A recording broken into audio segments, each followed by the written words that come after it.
the American Gamedog Podcast, a platform built for real conversations about real dogs, real standards, and the people who put in the work when nobody's watching.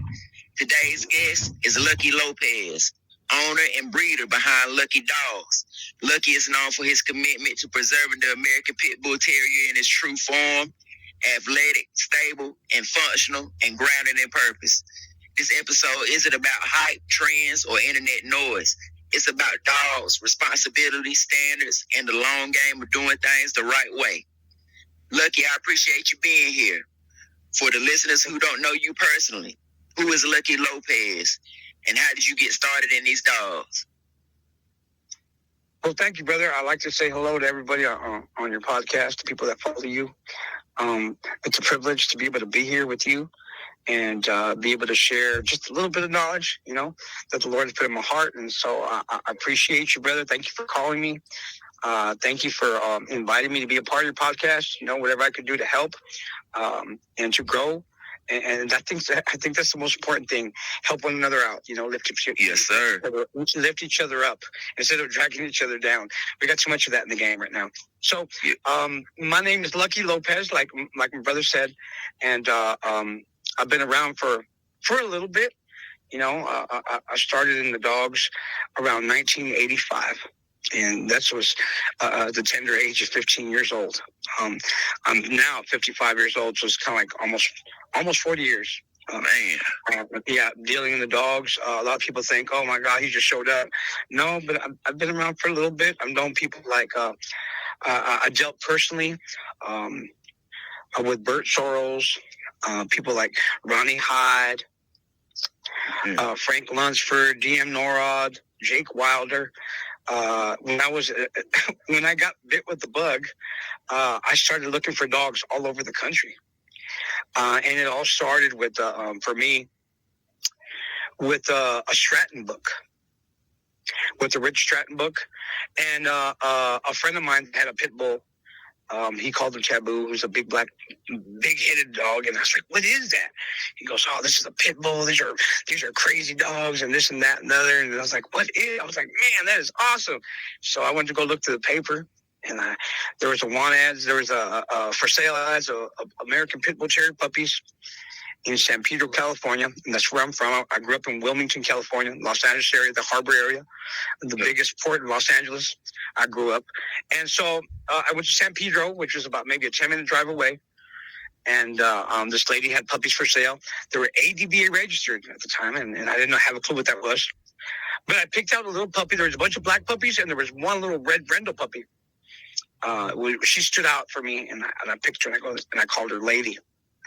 And little did I know, but I had sent in the registration papers to the ADBA. I went through the whole gamut. I was following the instructions, and the lady said, send this to the ADBA.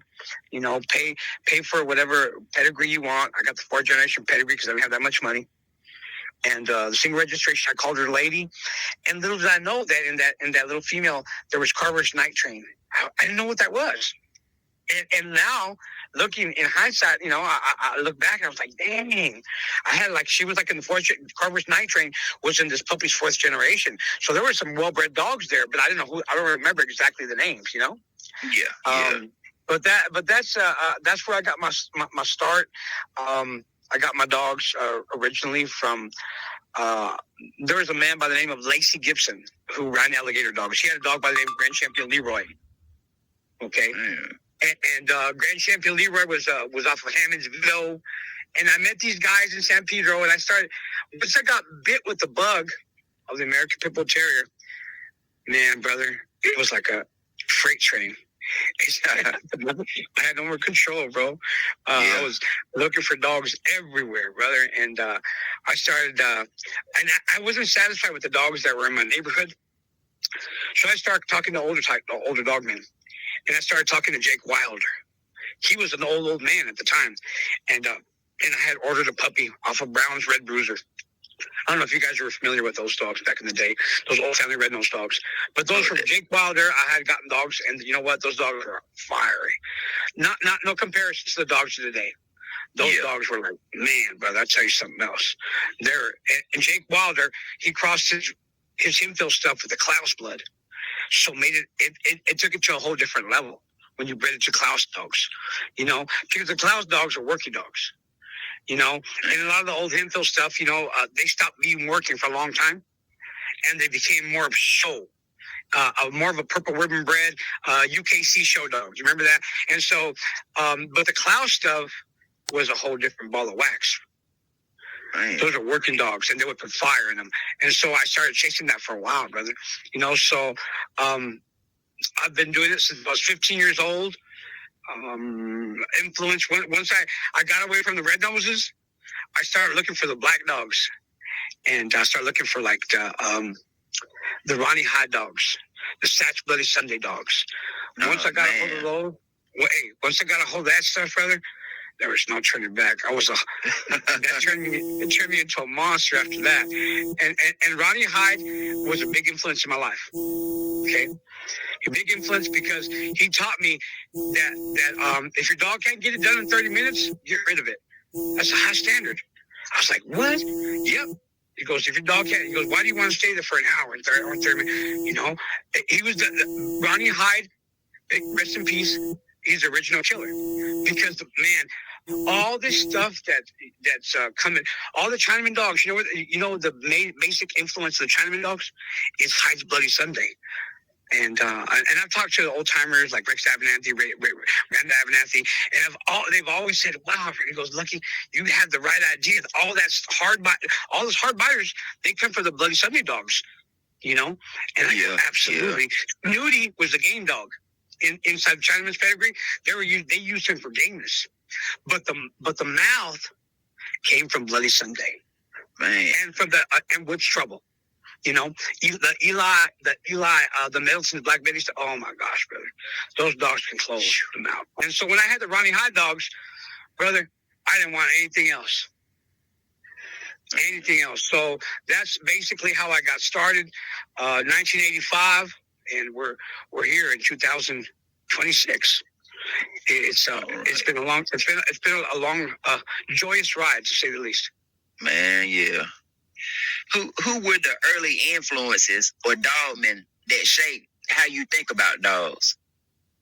Like I said, Ronnie Hyde, he shaped my mind. A lot of people say, gameness is real important. Gameness absolutely is that's the number one reason why we breed our dogs, for their gameness, right?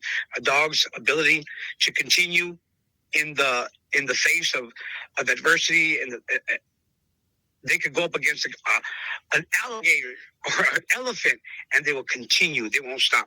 That's what gameness is, number one. We look for in our dog. But yes, sir.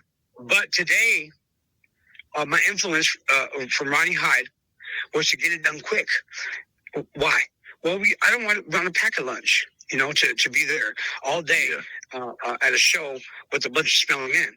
I want to go home. I want to take, get my show done, go home, get my ribbon, or so forth, so on and so forth, and go home. Yes, sir.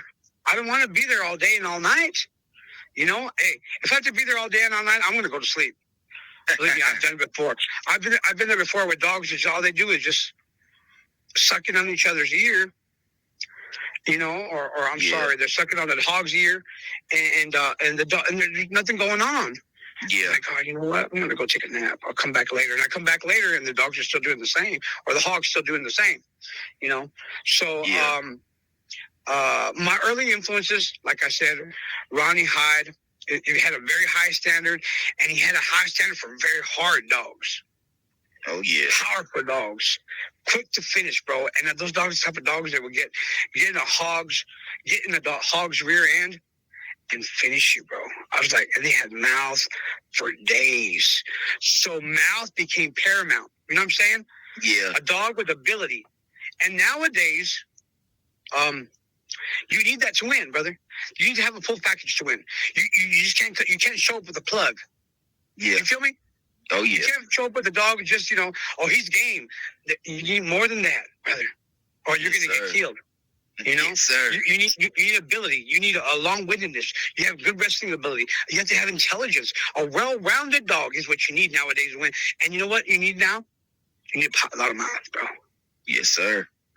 Because yes, sir. A lot of mouth will change the mind of a lot of so-called game hogs. Yes, sir. Because you know what? Sometimes they'll do hour 45, 2 hours. And you know why they'll do that? Because they've never been touched Yeah. by an alligator. Once you get touched by an alligator, you see the whites of their eyes, it changes their mind. Oh, So yeah.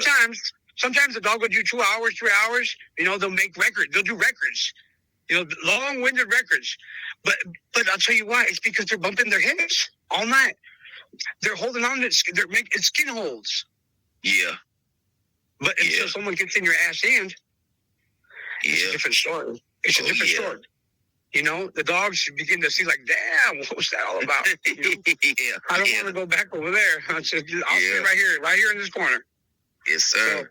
So my early influences, Ronnie Hyde. Okay, another influence for me, very important too, was Bert Soros. I dealt closely with Bert Soros. I had dogs right off of Hard Eyes. I had a whole litter one time off of Champion Raisin in Virginia Slim. She became a champion. I posted a picture not too long ago of a bitch called Two Scoops, which I campaigned and conditioned, and she made the back cover of the Sporting Dog Journal. With Bert, used to have the whole back cover of the Sporting Dog Journal. Bert used to take it, right? And Bert used to have it back there, and he posted a picture of my bitch conditioned in my backyard.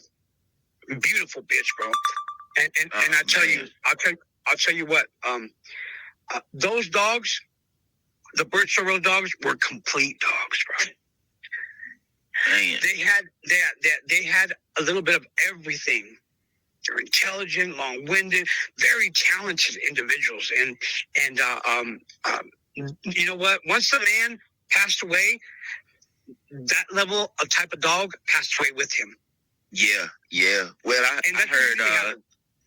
I talked to Madison Parker, one of my previous interviews, and he had told me that you know, once him and Joni had divorced, that she took a lot of his good dogs, and that's how she started her line of you know, the Soros dogs, and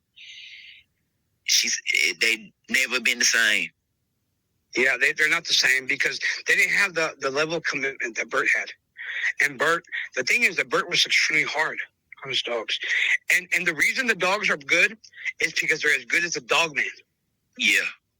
They have to be as good as a dogman, and Bert was extremely hard on his dogs. And I don't. Joni has great dogs because they have a good foundation, but I don't think they're as hard as Bert. Bert had a high level for the dog. Yeah. They had to meet a high bar to a standard to be a Bert Soros dog. Yeah. And those dogs just don't exist anymore. You know, it's just. I haven't. After Bert passed away, when I got I got out for a little bit, and when I got back in, it was early 2000.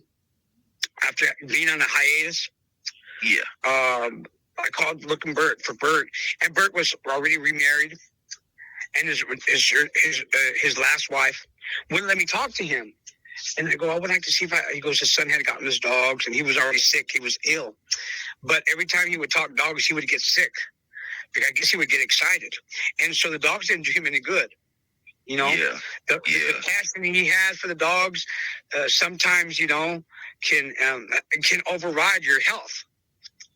Yeah, you know, and so he passed away a couple of years later, and I wasn't able to get any more Bert's dogs, which was kind of sad to me because that's the first place when I came back.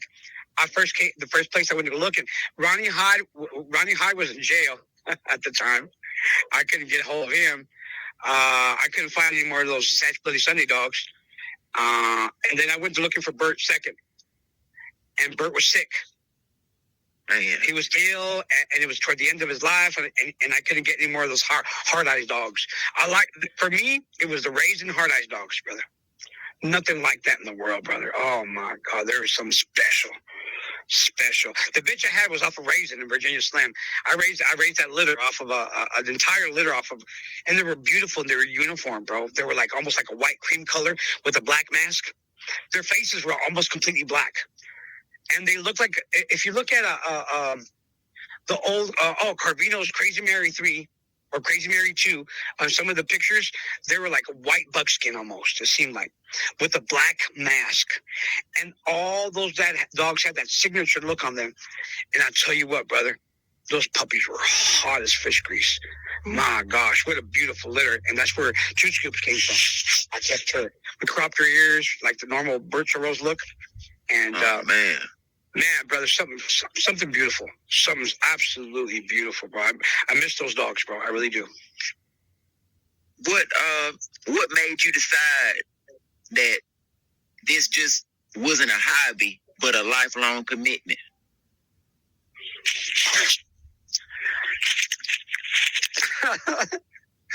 When I started to put the dog in a keep, and I was doing that at 3 o'clock in the morning. Man. I had to work, bro. I had to work. I was working a full-time job, and I was a bus driver for the city. And well, I don't work for them. I can talk about this because I don't work there anymore. But I worked for the city, and I drove a city bus. I was about 20, 22, 23 years old. And I had to work. My shift would start at 8 o'clock in the morning. So in order for me to get my bitch ready for a 7-week keep, right, I would have to get up at 3 in the morning and work her for 3 hours. So 3, 4, 5, 6. Enough time to get back home, get her prepped, put her away, feed her, and then get ready for work and take off. Man, that's dedication. I would get up at 3 in the morning, and I would go to a golf course. And it wasn't a abandoned golf course. It was just golf. No one golfed at 3 o'clock in the morning. So, and it was an open golf course, and they had these hills, and they had the sand pits, and they had everything you need to put a dog in a keep. Ups and downs and hills and sand pits and I would take my chains with me, heavy chains to drag, and it was at 3 o'clock in the morning, brother, and sometimes it'd be wet and sometimes it'd be raining, but we'd get out there and we'd work. I knew then that I had a problem. I knew then that this was not just a hobby, that something was wrong, seriously wrong with me. And this is more than just a pastime. That this was something that was like, pushing me like a drug. And many dogmen will tell you something, brother. Many dogmen will tell you the same thing. They have the same thing. A lifetime commitment. It's worse than heroin. I've never tried heroin, brother, but this is it's worse than any drug that you can possibly imagine. Because you could try a bull terrier, you could try a Rottweiler, you could try a German Shepherd. I tried having normal dogs, bro, because you know what? And the pit bull has spoiled me. I'm no good. Yeah, it's not the same. It's not the same, brother. Once you've crossed that line, that line of adrenaline that they produce for you, you never come back. Yeah, you're right. Malinois, you would never come back, brother. I'm sorry, brother. I tried bull terriers, I tried staffies, I tried everything, but I go, you know what? I go, it's not a game dog. That's what it was. This is not a game dog. And so, dang, bro, that's when I found out that I have a problem. You know, I have something that's in my blood now. You know what I'm saying? Yeah, and that's where I knew this more than just a hobby. So it's a passion. It's got to be a passion, bro. Yeah. I got over 50 dogs, you know, and it's a large task of taking care of, and I do it because I'm still crazy. I'm just that crazy kid at 15 years old that really believes in it, you know. Yeah. They also are like a therapy as well, you know. Oh, absolutely, bro. You know what? I look into their eyes and they look into my soul. I look into their soul. I have a connection with each and every dog when I feed them on a daily basis. I touch. I speak to. They respond. I feed, and you know what? They'll look at me like, "Hey, can I have another piece?" I understand their language, brother. And so I have to throw them another chunk of chicken. And they just get fatter and fatter and fatter. It's like, you know what? Get as fat as you want. There you go. You deserve it. You know? Man, brother, people ask me, why do you have so many dogs? You know what? Because they give me a lot of love. The bottom line, brother. Yeah. The love that they give me and the relationship we have. I'd rather be here with my dogs than be with most people in the world. You know, life has put me through the ringer, and most of it has come from human beings, but never have come from a dog. Yeah. You know, and so I'll tell you a story. And I was talking to Jesse Rods, Grand Champion Midnight, Jesse Rods. I was talking. We're talking this morning. We're good friends. He's a brother in the Lord, and we talked about a story. He told me about a story about when Adam and Eve. And this is like a fictional story that someone made up, right? And he goes that when Adam and Eve fell from grace, they fell in the garden. They sinned against God, and then God was going to kick them out of the garden. God had called all the animals together and brought them to Adam and Eve. And he had a conference with all the animals and said, you know what? I'm going to kick Adam and Eve out of the garden. And he was told, and at that moment, a dog got up and walked over and sat by Adam's side and said to God, he goes, I'm going to go with him. If you're going to kick him out, I'll go with him. And God says, all right, because of your courage, because of your love, your commitment to this man, you're going to live a short life. But you know what? You're going to be called dog. And he said that, you know what? Because you're much like me. You're going to follow him to the ends of the earth. You're going to take care of him. And you know what? You're going to die for him. That's how much you're going to love him. Because it's the same way I love Adam and Eve as well. And that was an amazing story, bro, because if you take dog and turn it backwards, what is it? What is a dog backwards? God. God. Isn't that an amazing thing, brother? Oh, yeah, man. God puts the dog in your relationship. It's like, there, bro, you see people on the street, they have a dog by their side. Yep. They could be cold. That dog will sleep day and night right by that poor man's side, like an angel. Yeah, that's the relationship we have with our dogs, brother. And that's the connection. I'm gonna tell you what. This is the connection that wins, that people don't have. And most of the time, why people lose at the shows is because they don't have a connection with their dogs, bro. They just they're gamblers. They're not dogmen. There's a difference between a gambler and a dogman, brother. And a dogman has a connection with his dog. And once you have a connection with the dog will go above and beyond the call of duty for you. Yes, sir. He'll do things when the body says, I can't go no more, the spirit will carry him further. And then they term that there's a terminology for that. It's called dead gameness. Yes, sir. I'll take my death for you. And that story came up today, and I love that story, bro. Yeah, you know? That's a good one. And that the dog said, you know what? If you're going to kick him out, I'm going with him. That's gameness. Oh, yeah. Man, that was a great one right there. I ain't never heard that, and I'm sure the listeners are going to enjoy that. That's a beautiful thing. When you told me that, brother, I'm stealing that. You know, I'm going to steal it. I'm going to put some more salsa on it, put some salt and pepper on it, a little more extra stuff. So, you know, and I love that story. I'm going to use it from here on out, bro. So I give them a credit to Jesse Rods for that story. Yes, sir. How has the dog game changed since you first got involved?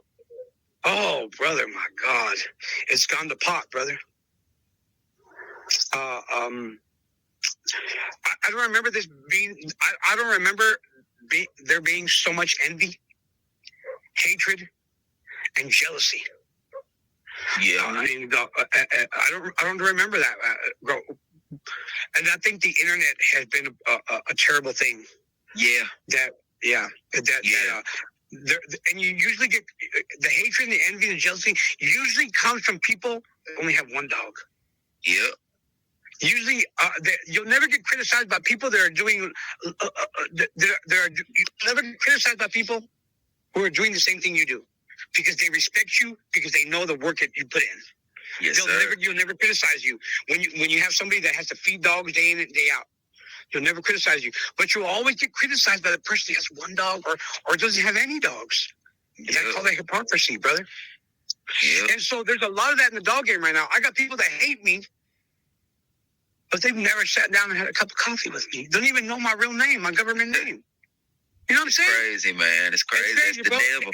And I get death threats, brother. I go, where's this stuff coming from, brother? And you know what? It's because of the internet, brother. They portray you as something that you're not.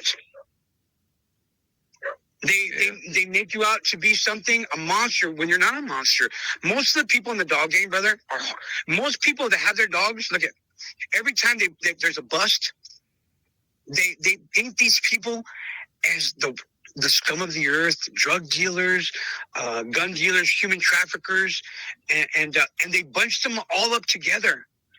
And they said, these guys have, they got busted for a fighting dog ring, right? Yes, sir. And you know what? And they make us the scum of the earth. And that's not true, bro. Mm-mm. That's the problem today in the dog game from the past, is that, you know what? Not everybody's a drug dealer. You're right. Not everybody runs guns and are violent, hateful people, are gang members. We're not, bro. A lot of us are hardworking family members. We have our moms, our dads. We have brothers and sisters. We're Christian. And on top of that, brother, I'm gonna tell you something. We're Christians too, bro. We believe in God Almighty. Yes, we believe in Jesus Christ, His Son. You know, and that makes us better dogmen and better human beings. And it takes a whole lot of empathy to be able to take care of over 50 dogs and puppies and bitches. Brother, I've had to stay out all night, sleep outside with a bitch and her pups, because she couldn't do it by herself. Bro, and you know what? On top of that, I'm feeding neighbors' dogs that come out from the woodworks to come here. And I feed stray dogs on the street on the way home, because they'll follow me. They smell the truck full of chicken. So I have to stop. I go, man, I can't abandon them. So I have to stop and give these strays food too. You know, the sad thing is that, you know what? They paint us with a broad brush that is not us. Yes, sir. And we're not monsters, brother. We're a hardworking, good people. Yes, sir. That love, the courage, the power, the tenacity, the intelligence, and the unconditional love that the American Pit Bull Terrier has shown us. Is that correct? Oh yeah, yes, sir.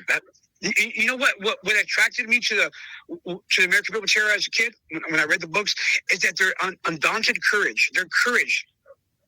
That my dog looks better than yours, and he can kick your ass too. Oh yeah. That as a kid, I was like, oh man, that's a beautiful dog. But he was head and shoulders. Your dog may be head and shoulders above mine. My dog at the end will whoop you. You know, my little dog will whoop you. I was like, wow, he was the underdog, but the underdog would whoop you every time. That got my attention, you know. And people think that these big old giant dogs are the powerful dogs. No, man, brother. Mm-mm. Big things come in small packages. That's the American Pit Bull Terrier. Yes, sir. You know, and you know what? Why we're attracted to them? Because they go above and beyond the call of duty. They'll take their death. Sometimes we lack that as human beings, brother. Yep. And we want to be like them in some way, shape, or form. You know what I'm saying? Yes, sir. You know, and I think that's important today. That back in the day, I don't remember being like that, brother. Hatred, jealousy, talking, brother. I've always used this analogy: the crab bucket mentality. Everybody's okay with you as long as you're in the bucket and crawling around with the rest of the crabs. But as the moment you try to climb out the bucket and try to do something better or rise above or get something better, there's always somebody grabbing you and pulling you back down. Yes, sir. You're good. As long as you're good as them, you're good as you're eye to eye with them.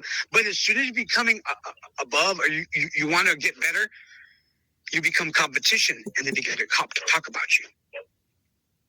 There's a lot of, it's cutthroat, brother, today. People will talk about you behind your back. Yeah. People that you consider to be friends, not your friends. A lot of people that get close to you, they're close to you to see what they can get from you. Yes, sir. And the more I hang out with people, the more I want to hang out with my dogs. You right about that one. You right about that, man. Yeah. So there. I hope I answered your question. Yes, sir. What does the term game dog actually mean to you? Game dog is a dying breed. It's becoming almost extinct. Everybody throws around the term very loosely nowadays. Everybody says they have a game dog, and I don't think that's true. Yes, sir. People will say, you know what? I'll look at my dog. He's hanging on that string pole. Look how game he is. Or they'll grab a towel and they'll twirl his dog around on a towel or a hide or something and go, wow, he can bite really hard. Look how game he is. Yeah. The only way that you can find out a true gameness is in a test, in the field. Yes, sir. Okay? When the dog can't, it don't have the option. It don't have the opportunity to be the winner. It's on the bottom, and that dog continues to think he's winning. For me, that's gameness. And the only way that you can test gameness is in adversity, in the furnace of affliction. The only way that you can find out. There's no other way to find gameness, brother, than to put a hog on. People think that gameness, you can see gameness on a treadmill race or a wall climb or no. That dog, in order to find out if you have gameness, the dog has to have pressure. Physical, mental, in every shape and form, that dog has to be pushed to its limits in order to find out if you have gameness. And most people throw around the term too loosely nowadays. And they say you have game dogs, and the fact of the matter is they don't, because they've never been in the fields with a dog. Look at most people have pets. Yeah. Most people have a pit bull terrier that's registered as an American pit bull terrier, but most of them are just pets. They're not game dogs. A game dog has had pats to test. You know, like the old Polish dog juno days, you know, there was a ref. They had to be conditioned dogs. And they had to be, there had to be witnesses. In order for it to be a game dog, there had to be somebody to see it. It can't be just because I saw it. There had to be people around you said, damn, that's a game dog. Pick him up. He's a game dog. You know what I'm saying? Yes, sir. You know, and very few people do that nowadays. You know, sometimes you can get a hog a really big hog that can put pressure on a dog, and you can see some gameness in that way. But the only original way that I know that gameness can be tested is when the old-fashioned way, if you know what I mean. Yes, sir. Oh yeah, yes, sir. I there's no other way to test gameness, brother. They're going after a groundhog or going after a badger or going after those dogs. I mean, the Clydesdales they're tough, man. Oh yeah, I love that. Now that's one dog I would own besides the American Pit Bull Terrier. Like if God said, "Look, I'm taking away American Pit Bull Terriers. What's the next dog that you want?" It'll be a Patterdale Terrier. Yep. Well, you know what? Don't think that these good old boys from back in the day didn't put Patterdales in our pits. Because I got some. You know what? Look at, bro. You can lie to me all day and all night. Pedigree, this dog, that, this, no. But your genetics don't lie. There's called phenotype and genotype. Yes, sir. And there's sometimes their dogs don't look like a pit. They look like something else. Yeah. 35 pounds, 25. I got a 25-pound bitch here, man. That thinks she can take on a 70-pound dog, a 50-pound dog. She don't care. I go, where'd 25 pounds come from? Years, bad years. I mean, brother, and they don't look like pits. They look like I'll be honest with you, brother. They look like Patterdales, brother. I go, there's Patterdale there somewhere. Yeah, I can believe it.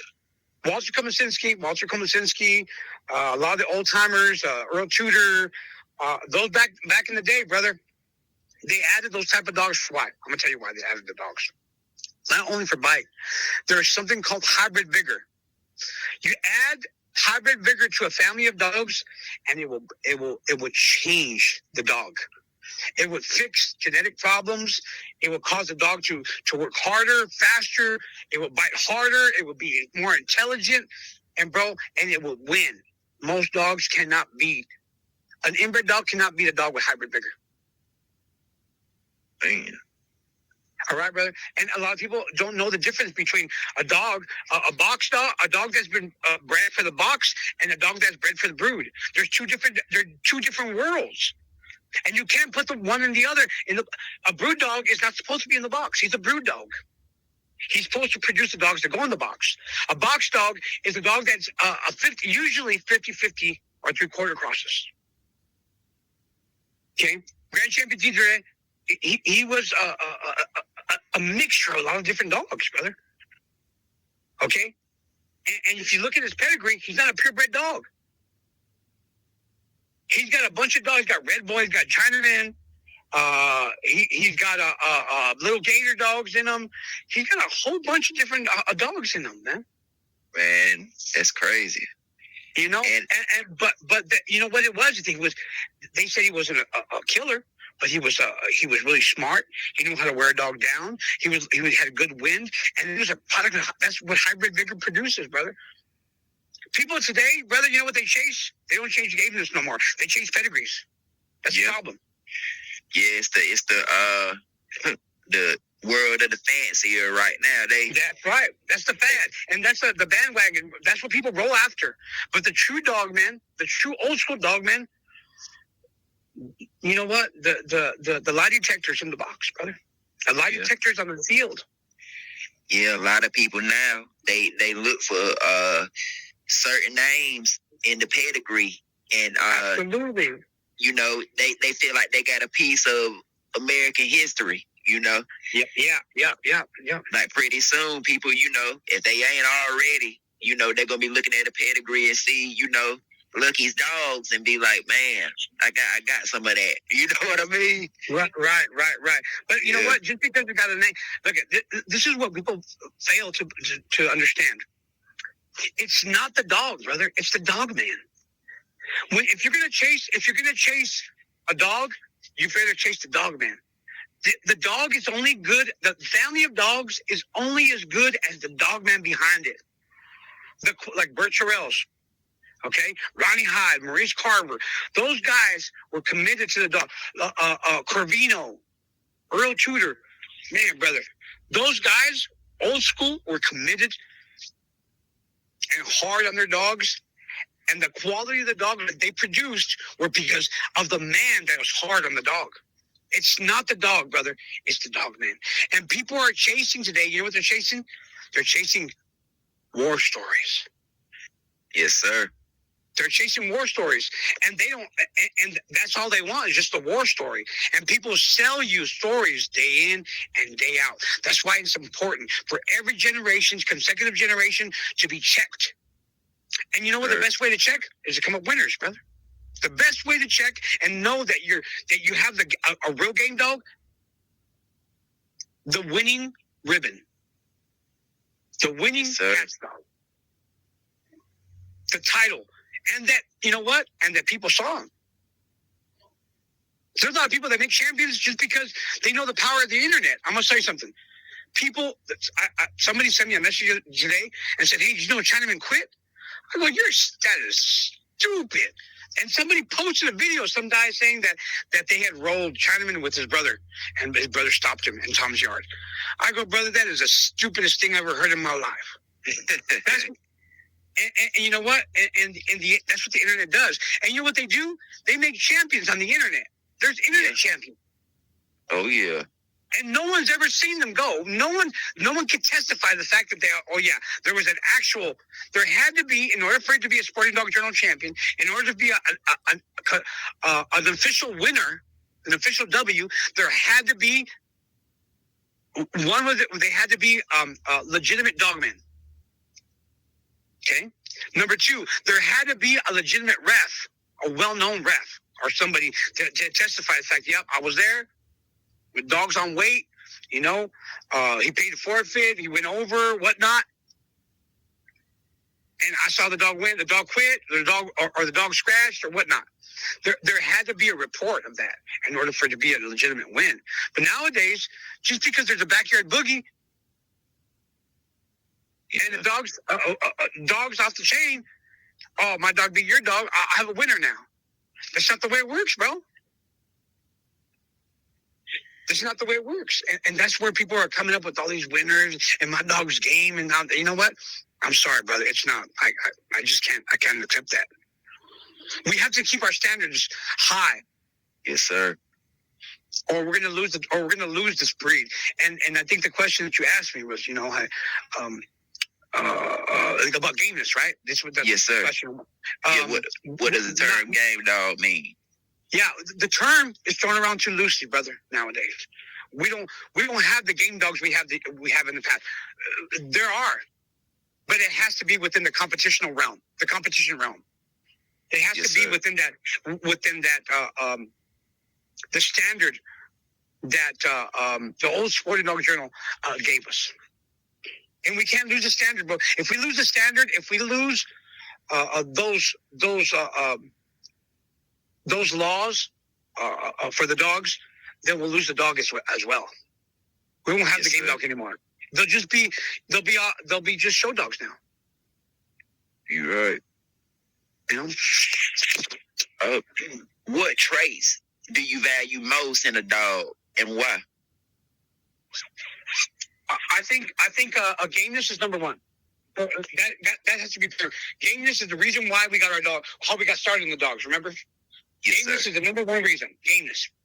That dog is going to go no matter what. Okay, but there's other attributes as well. Case in point, Chinaman. Let's talk about Chinaman real fast. The attributes. That dog was a well-rounded dog, but you know that Chinaman never had to prove his gameness. He never had to prove gameness because he would touch everything he touched. He put in the ground. Yeah, never lasted. Nothing ever lasted with him. 4 times. Okay, 4 times, and everything he touched, it was bacon. They were making right. They were making ham sandwiches with that hog afterwards. Yeah, you know what I'm saying? And that gameness nowadays is a very loose term people throw around because the dogs are harder now today. In order to win, you not only have to have gameness. Sure, you can bring a game dog, you can bring a plug to a show. That's not a problem. But you know what? You're probably going to get killed. Yeah. So there has to be other attributes that go along with gameness, which is hard mouth, which is elusive, but it's there, and it needs to be there in order to win. Long-windedness. It's an attribute that dogs have, and you can pass on as well genetically. Long-windedness. You not only can you put it in a dog, but the dog has to have it naturally, brother. Yeah. Intelligence, wrestling ability, power, strength. There's a lot of attributes. So I think for me, a well-rounded dog is better than just a game dog. Yeah. Back in the day, when you would hear about these matches or these shows back in the 60s, right? Of going an hour, 3 hours, 45 minutes, 5 hours, which was a lot of these dogs were not hurting each other, brother. You know why they did 3 and 4 hours? Because they were just skin holds. Yeah. But they didn't bump into a dog like when the era of Tudor's Diable came around, and that's where the era killers back in the 60s, right? When Old Tudor, Tudor's Dibo, Spike, Spike and his brothers and sisters, and all those dogs that came down from that era of dogs, from the old Tudor dogs, the nigger dogs, the Mayfield's nigger. Those dogs could bite, brother. The Bullison dogs, power. People were scared of Bullison because he was a whirlwind. The dog would barnstorm you. He would give out everything in the first 15, 20 minutes. He would just kill you. And people were scared of Bullison because he was a barnstormer. Powerful, good mouth. He was balls out, balls to the wall.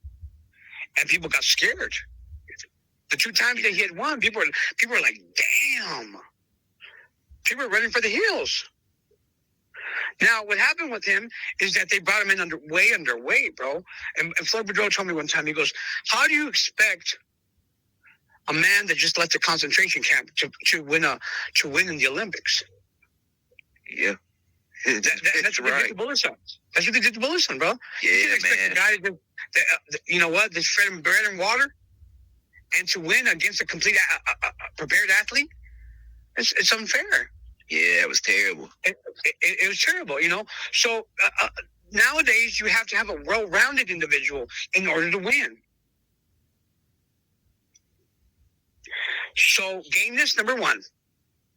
Number 2 for me would have to be hard mouth. Number 3, intelligence. Yes, sir. I think I could beat you. Most dogs you can beat with the latter 3. With the latter 3. But there's dogs that can, you know what? But I've seen dogs outlast them all. There's dogs that just like, damn, I'm pure gameness. That's rare, brother, when that happens. Those are the ones that get the gameness in show. Oh, yeah. That's rare, but it happens, brother. Those are the ones that give standing ovation. You know, I seen it one time. With Coy Dickinson. He brought a male, and it was It was Pepe's number 2. And I told him, I go, bro, everybody's telling him, pick up your dog, bro. It's a game dog, bro. He's looking good. He goes, no, we don't pick up dogs. We don't pick up dogs. I don't know. And and Coy Dickinson he's rest in peace now, you know. Yeah, yeah. You know, so we can talk about this. No longer around. This is way, way back in the day. And he goes, we don't pick him up. We don't pick him up. And the dog was turned to scratch.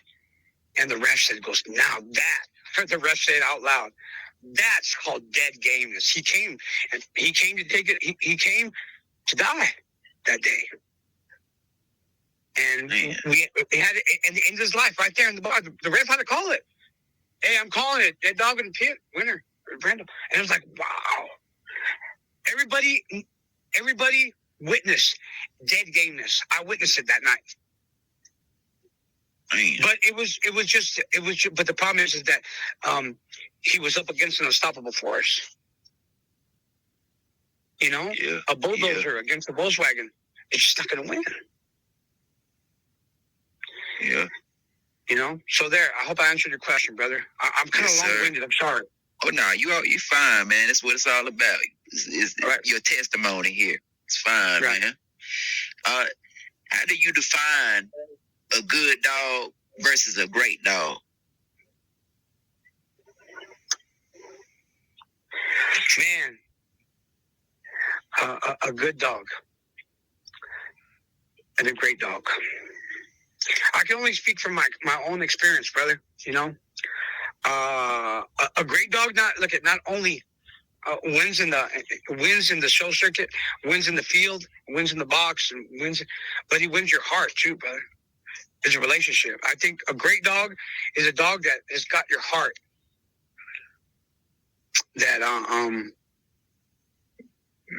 That's been with you through thick and thin.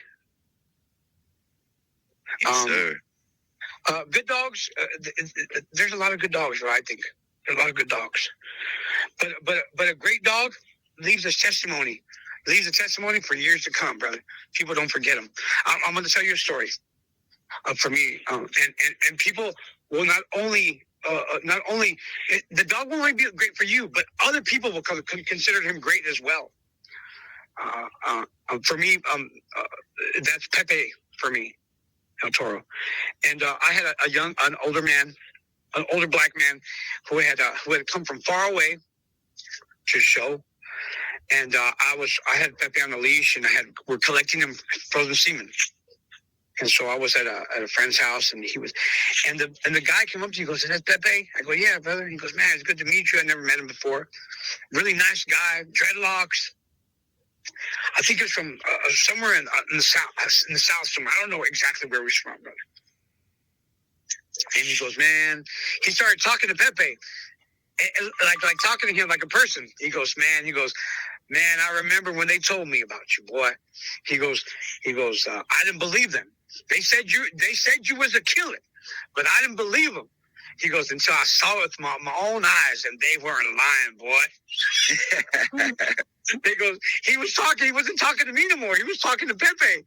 And he was going, "Boy," he goes, "that right there." And he got his friends that are around him. He goes, "Can we take a picture with him?"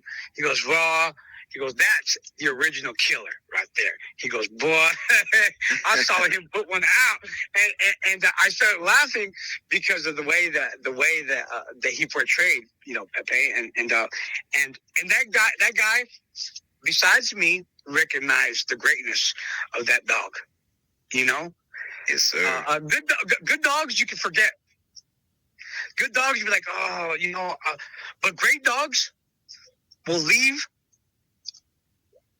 their lives etched in your memory banks forever.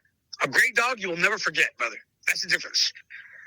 A great dog will be talked about, not only positively, but negatively too. A good dog, nobody will budge for a good dog. But a great dog, people will rise up, brother. It's a big difference, bro. Because you'll never hear people talk about just a regular good dog. But a great dog, man, brother, they'll make a ruckus. And for me, a lot of people have they talk good and they talk bad about great dogs. They always have something to say. And most of the reason why they talk about great dogs, you know what's bad about great dogs, is because they have never had one themselves. That's why. Yeah. Oh, yeah. You right. Shoot, they still, just like you said earlier, they talking about Chinamen today, and that was a long time ago. They've never had ago. one like that. Yeah. Most of the people that talk about Chinamen, they've never seen a dog go like Chinamen. No, sir. They've never. So what they do is talk about them. Yeah. And most people will lie because they're trying to face reality. The reality is they don't have dogs like that. Yeah. So what they want to do is they want to bring your dog, which is great, down to the level of their dog, which is not just regular dog, good dog. Okay?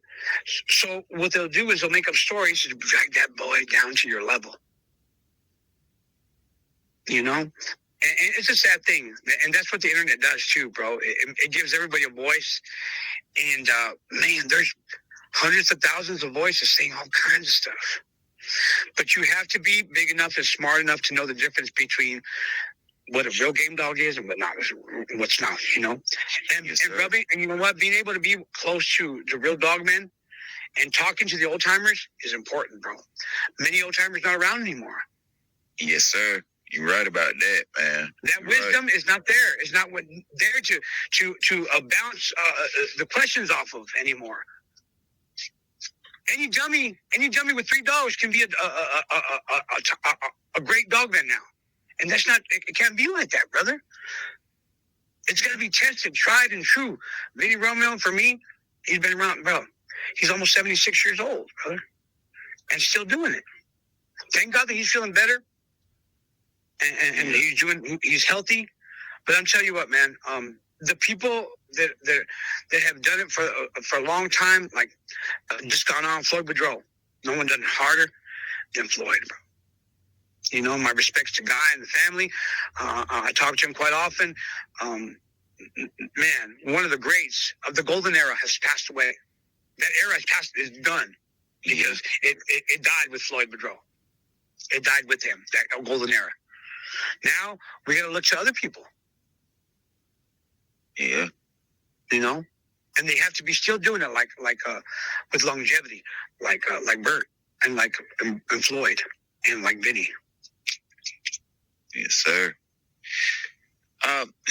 Where do people outside the culture misunderstand the pit bull the most?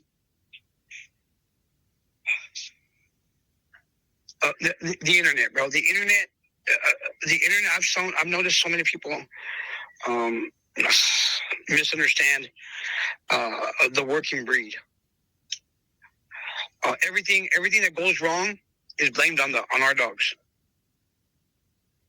Every death of a child or an old woman or an old man, they get killed by a dog. It's one of our dogs. And it's not, and you know what? And our dogs have nothing to do with it. I saw a video the other day of these a pack of dogs, and they were not pit bulls, brother. You know what they were? They were American bullies and a Persian Canario and a Mastiff, and they were calling. Look at, and they were attacking this guy. They were killing him. And the video, and they said there was those are American pit bull terriers. Bad press. Oh, brother, and we get, you know what? And then what happens is that they pass laws. It gets so serious that they pass breed-specific laws against our dogs. And our dogs don't ever show up. Our dogs, brother, this is the misunderstanding, biggest misunderstanding, that they think that our dogs are part of the problem within the dog pound and the dogs that are dying, being euthanized constantly. Our dogs don't show up at the dog pound, brother, at the shelters. Yeah. Our dog, most of our dogs are we cherished our bloodlines and our dogs too much for them to end up in places like that, brother. Yeah. And most people that get the type of dogs that we have, they make an investment of a lifetime in the dogs. That's why it's so important, brother, to put to make people understand that what we got actually costs something. You know, there's a terminology, easy come, easy go. When you give somebody something, they usually treat it like it's free. You ever seen somebody treat something free? Oh, yeah. They re-give it. They re-gift it. And those are the type of people that never cherish what you got. And that's when the dog ends up in shelters. But I guarantee you, the dogs they get from me, they won't give away. Why? Because I make them pay. Usually a man that pays for a dog, he won't easily throw away a dog. Yes, sir. A man that you make a man pay for something, his hard-earned money, he had to work 3, 4, 5 weeks, a month, a half a year to get a dog. He will not easily get rid of that dog. He'll take care of it. Why? Because he worked for it. Yes, sir. You know, and so that's a lot of the problems right now is that we see is that they paint us as our dogs as monsters, and all the problems that are right now in the shelters are because we're pit bull breeders, and it's not true, bro. It's not true. I told people, hey, if you can't keep your dog, send it back to me. I'll take it. Because I know what I put into it. I know what seed my dog is. I know the potential that's in them. And so I always tell people, hey, man, if you can't have the dog, I'll take it back. I'll pay. I'm not going to give you a full price I can't give you the full price, but I'll give you something for it. I'll take it back. And most of the time people call me, hey, man, I can't keep this dog, Lucky. Send it back to me, brother. And I'll take them back. Yes, sir. So a lot of the people, there are problems that we're having right now in the world with the dogs and stuff like that, overpopulation of dogs. It's not from us. Yes, sir. You know, it's from mixes. You know, So I think that's one of the big problems we have right now, and misconceptions. What responsibilities do you think come with breeding these dogs? I think you have to understand the type of breed that you got. The responsibility of to know the past of the dogs, what they're capable of, knowing how the dogs are bred, understand the genetics. A responsible owner knows genetics. I had a friend once that told me, he goes, oh man, he goes, I'd love to have one of your dogs. And he goes, I had Cocker Spaniels and I know I can raise this one too. I go, no, brother. There's a big difference. He goes, I trained this Cocker Spaniel, Fernando. He goes, this Cocker Spaniel was the most amazing thing. And you know what? I could do the same thing with the puppy. I go, no, brother, you can't, brother. This is not a Cocker Spaniel. He goes, I could train it the same way. I go, brother, at 2 years old, something's going to happen to him. He goes, what are you talking about? I goes, yes, brother. I go, at 2 years old, something's going to snap. And I go, all right. So I gave him the dog, right? And at 2 years old, the dog switched on. He was a puppy for a long time and treated him like a best friend. But all of a sudden, something snapped, and he went after the neighbor's dog and he killed the neighbor's dog. And he called me. Man, he goes, he snapped. I go, what happened? He goes, he snapped. He killed the neighbor's dog, bro. He goes, I guess he worked it out with the neighbor. I don't know what he paid him, or I don't know what happened, but it was a little dog, and the dog turned on one night, and one day, he's fine one day. Next day, genetics took over. Yeah. And the lion came out. And a lot of people don't understand that they're responsible to understand the beast that's in their dog. That's being responsible. And that, you know what? And that you have to find a way that dog doesn't hurt another dog. Or okay, brother. Another important thing is that, you know what? Responsible ownership. These dogs were not bred as nannies. Do you know that? Pit bulls are not nannies. The pit bull was not bred to take care of children. You want to hear the honest truth? People call me and go, hey, how are they with children? I go, you know what? I prefer you don't have this dog. Go find yourself a Staffordshire Terrier, or go buy a Staffy, an English Staffy, which is not a pit bull. Go find yourself an English Staffy. I hear those will go to children. But don't buy one of these dogs. These are not they were not bred for children. Do you know that? Although they do excel with being great with family members. They do excel, but they weren't bred for that. These are working dogs. And I'm speaking from a working standpoint, a working dog standpoint, that I don't breed dogs for so they can be good about children. I breed dogs because they'd be good. They'd be horrible to hogs. Yes, you feel me? Oh, yeah. Yeah, a real working dog, Earl Tudor, well, those dogs were meant for children, brother. You know what they were meant for? They're meant for hog hunting, and that's it. These are the canine these are the gladiators of the canine world, and that's proper responsibility is understanding that these are gladiators. Yes, sir. And that one day, that baby is not going to think of himself as a baby anymore. One day he's going to think, hey, man, I'm a gladiator. He's going to wake up all on his own. Some at 2, some at 3, some even at 4. All of a sudden, the switches. I don't know what happened. He just killed the other dog. Well, genetics took over. What happened with Siegfried and Roy is the same thing, brother. They had lions. They were training them. But what happened? The lion says, oh, brother, you can't be whipping me like that. I'm the king of the... What happened? Genetics took over. Yeah, man. He said, I'm gonna eat you today. And he did. Yeah. So that's proper responsibility, brother. Being responsible is knowing the type of beast you have. Knowing the background of your dogs, too. It's important to know the background, where the dogs came from, the family line, what the family line brings to the table, aggression issues, genetic issues. A responsible owner has to do his homework of what you're getting yourself into with the bloodline, and they're all the bloodlines in different within the American Pit Bull Terrier community have different attributes. You know that some can be real mouthy. There's some bloodlines that are real mouthy. They like to put your mouth on you. They're not trying to hurt you or bite you, but they can be dangerous, brother. They can hurt you without even wanting to.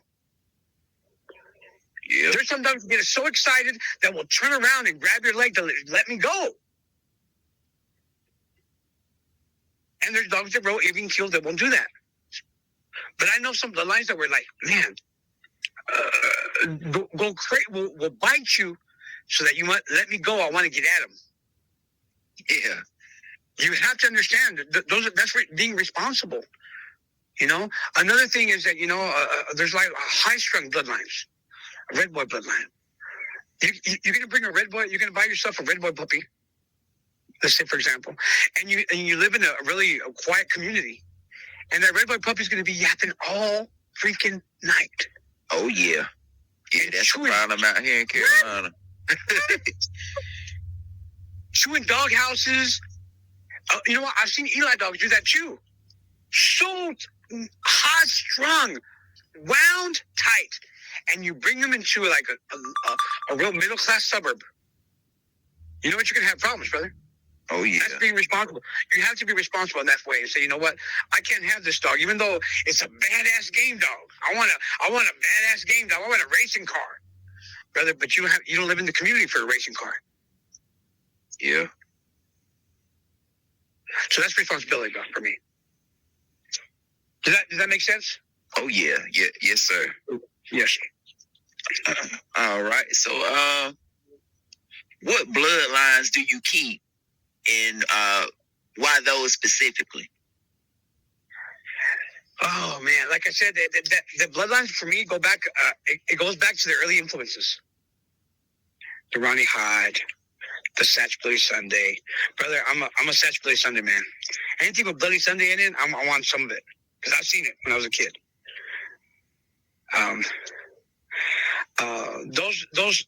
Look at the first time I saw Satch Bloody Sunday dog do its thing, I was like, what the hell? They got into the hogs back in, brother, and I tell you what, I was like, damn. I saw the whites of everybody's eyes, like they were in a deer in headlight. Everybody's like, what the? Brother, in the corner, and you leave them in the corner.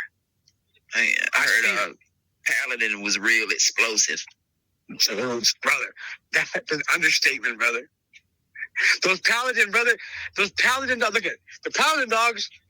Those Paladin dogs, brother, it's basically Satch Bloody Sunday. You know, Rorick's Black Lady, Abe Crenshaw, Bullet's Son, Satch, Sam Montana. Look at those old school bloodlines, brother. I'll tell you what, brother, they're a mixture of Colby, Henry dogs. And brother, those dogs could bite, brother. They were killers. They were serious dogs, brother. They're foul. The type of dogs get in your rear end, in your gut, high in the kidneys. Am I getting too excited? Am I saying stuff I'm not supposed to? Anyways, we're talking about the 60s. We're good. Are we good, brother? Are we good? Yeah. Yeah, okay, all right. But I'll tell you, brother, those dogs left an indelible mark in my mind. When I saw that, I was like, that's all I wanted. So for me, the Chinaman dogs act like the original Bloody Sunday dogs. They have the same attributes. They bite the same way. They hit the same spots. Now, for me, a Chinaman dog that jumps on your ear and dances on your ear all night is not a Chinaman dog. You feel me? Yeah. Okay. You know, there's dogs there's families of dogs that are good at dancing. And I've always told I've always been told that a dog that jump on your head is scared to get bit. A dog that's holding you out the whole time is because once he gets bit, he changes his mind. But the dog, look at those dogs that like the rear end. You know what they do? They take a lot of punishment in the head. Yeah. And the nose, the muzzle, their face is jacked up. Look at Mountain Mountain Champion Homer. You ever seen this story? Yeah. His face was completely white. He was a black dog, but he had loved the rear end. He would kill you in the rear end, brother. And his face showed it. Oh, yeah. He looked like an alien. He was bald. Yeah, man. And those are the type of dogs that I gravitate to. Because those dogs are not scared to be bit. And that shows a lot. It takes a lot of games to stay and take that type of punishment, brother. And the nose and the eyes. I had a dog from Ronnie Hyde. Okay, I'll tell you the dog I had from Ronnie Hyde. His name was One Eye. And he wasn't one eye because he had a patch on his eye. It was one eye because he had no eye. And he had no eye because he would stay in that one position where he could be punished. And he would not come out. They took his eye out and he would not move. He would not squeal, not make a sound. He stayed in his hold. And he would take and they pulled his eyeball right out, brother. Am I saying too much? But brother, I tell you what, that's what left an indelible mark in my mind, and that's what I look for today. Yeah, yeah. But you know what? They're you don't always get that type of dog. It comes every so often, but it does pop up. It does pop up, and you're like, those are the ones that go ooh wee. Oh yeah, wee, and they shake, and rattles the corn, and they rattles the corners, and it rattles the walls, and people are like, damn. Yeah, those are the ones you remember. Those are great ones. And those are the type of dogs, those Paladin dogs. I had a dog right off of Grandson, a Paladin, bred to, he was off of Rebel Kennels Champion Sundance. He was a two-time winner and a one-time loser. Those dogs, brother, beautiful. These dogs could bite. They were thick bone, brother. Old school Bullison dogs. That's what I chase. That's what I look for. Dogs at least not only the way that they look, but the way they act. There's a serious dog for a serious dog man. Yes, sir. You know, and I got a couple here on the yard. That's why I have so many dogs, brother. I was like, you know what? I gotta find out. I gotta wait. I can't. No, I gotta hold this one. Everyone that comes out, I'm like, this is the one I'm gonna keep. This is the one, and I end up keeping 3 and 4 and 5, and by the time you know it, I'm over 55 dogs. 50 dogs, like, oh my God! But I love it. And these dogs, and it always goes back to my first experiences with the dogs. Yes, sir. You know, and so for me, I love a Chinaman type dog. I love a rascal type dog, a Paladin type dog, a Grand Champion Badger type dog, Wilkersons and Badger, that old school Carver Bullison dog. That's my type of dog, brother. Sir. What qualities do you try to preserve when you breed?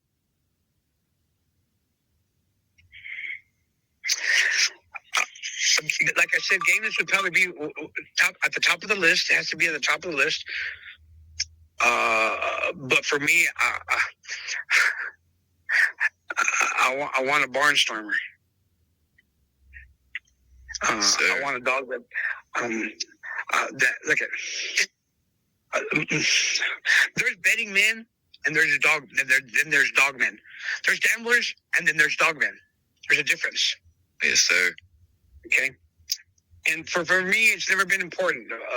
The wager is not a big deal for me. I really don't care about that part. For me, it's the dog doing his thing that grabs my attention. Do you understand? Yes, sir. I'd rather be poor and have a hole in my shoes, but have a good one between my legs. Oh yeah.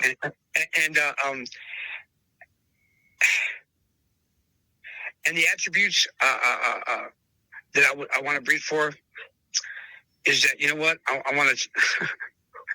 I don't know how to make this sound, but I don't want you to go home with your hog. If you're gonna come and bring a hog, I want to make sure you don't go home with it. You get to go home with some bacon. Yeah. Okay, I'm gonna. The money's not a big deal, but I'll take your money and I'll take your dog too. Oh yeah. And because you know what, one thing they'll remember me by. One thing they're going to remember me by is that they came with their dog, but they didn't leave with their dog. That's what they remember me by. Maybe they won't remember me for game dogs, but they'll remember me for killers. Yes, sir. Because that's what you remember, bro, at the end of the day. Yeah. At the end of the day, it's like, damn, brother, you killed us, bro. And that's what they'll remember me for. Damn, you brought a killer. That's for damn sure. Are you more of a line breeder, outcrosser, or in between? I think line breeding is very important. But I want to tell you something. I think a lot of people chase pretty pedigrees right now, and they think that's the best thing in the world right now. Yeah. A pretty pedigree. And you know what? It's not about pretty pedigrees. I think hybrid vigor brings a lot to the table. Fat Bill said this to me once. He goes, the best breedings you'll do will rather have sister breedings. You take your base, for example. Let's say my base, Champion Pepe El Toro, right? My base. I'm from Miss Arizona. Miss Arizona is my base. And him and his brother are my base. I would take those dogs and I would breed them to different bloodlines. I'll use some Bolio stuff, and I'll use some of that. I'll use also some of the Jesse Ross blood. But my base will be the same. So I'll take for me, line breeding is staying true to my base, Pepe El Toro, but adding for hybrid vigor, adding the Jesse Ross blood, and then taking some of the Bolio blood and adding it to as well. But my base will be Pepe El Toro on top and bottom, right? Yes, sir. Half brother and sister. But it will have the combination of the pistol, Indian pistol, and the Indian Sunny, Jesse Ross blood, and the bottom side of the Patrick blood. For me, that's the best type of breeding. But you stay true to your foundation. And then you have to look for those type of dogs to pop up in every generation. Your dogs are not going to look like the first generation. You know that? Your dog can look like the mama and papa. They're going to come out like the second generation, like the grandparents. Yeah. It's going to jump a generation. And then you have to wait for and then you're going to make sure that they act and do what you want your dogs to show. That's why it's important, bro. It's so important to not chase the dog. People get lucky sometimes. You know that? Breeding genetics, it's like a toss of a dice. You'll get lucky and get a good one out of a crazy breeding. And people will chase that one dog. You can't chase the dog. You got to chase the dog man. The quality of a dog man is only as good. The quality of a dog is only as good as the dog man. And it's not vice versa. Your dog is only as good as your dog man. It's the dog man that makes the dog. It's not the dog that makes the dog man. And the case in point for me, it would always be like Vinny Romeo. Everything he touched, bro, it would turn to gold. Everything he touched he had great dogs. Always had a great dog. This is a real dog man. He had different types of dogs too. But the base was always the same. Black Angel, Chinaman type dogs. He was very, very hard on his dogs too as well. Very, very hard. And the only things that made the cut were the extremely hard ones. And when they were hard, bro, damn. That's why when I got back in, I go, you know what? I got to do it the right way. I got me a good female, and I bred to Vinny's dogs. And that's where I came up with the dogs that I got today. Yes, sir.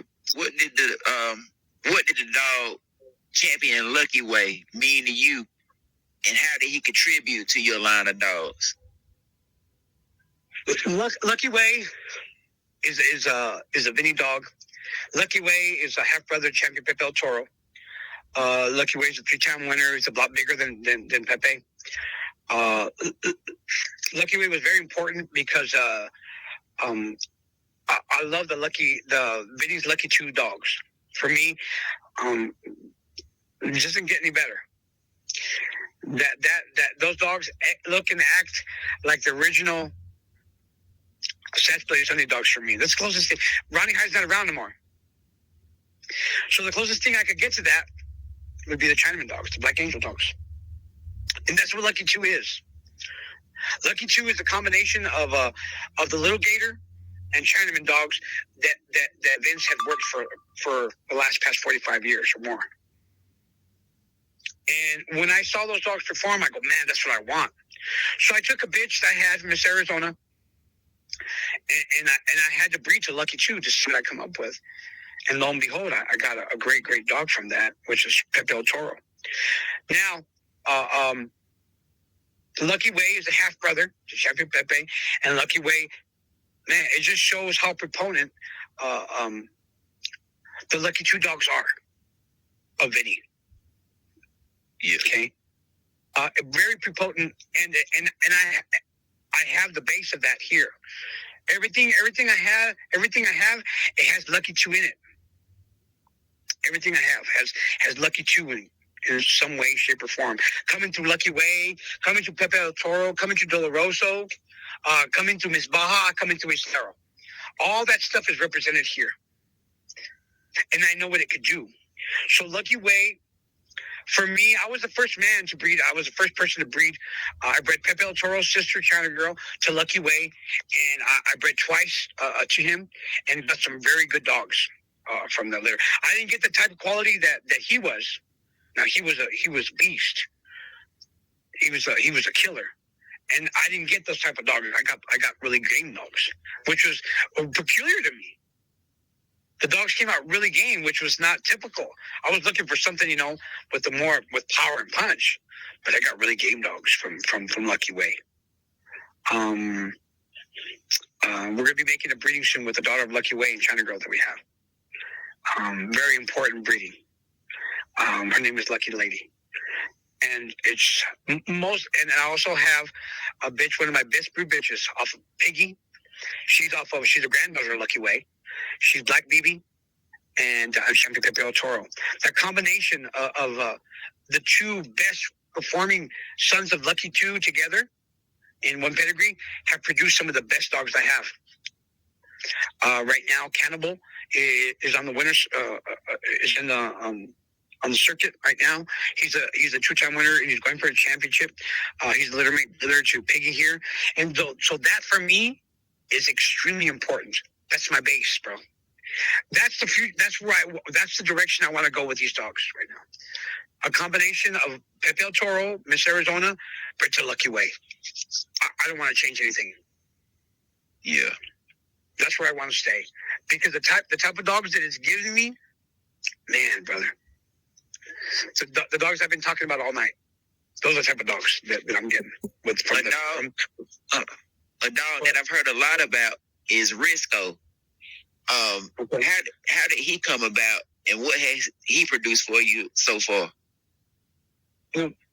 Risco came about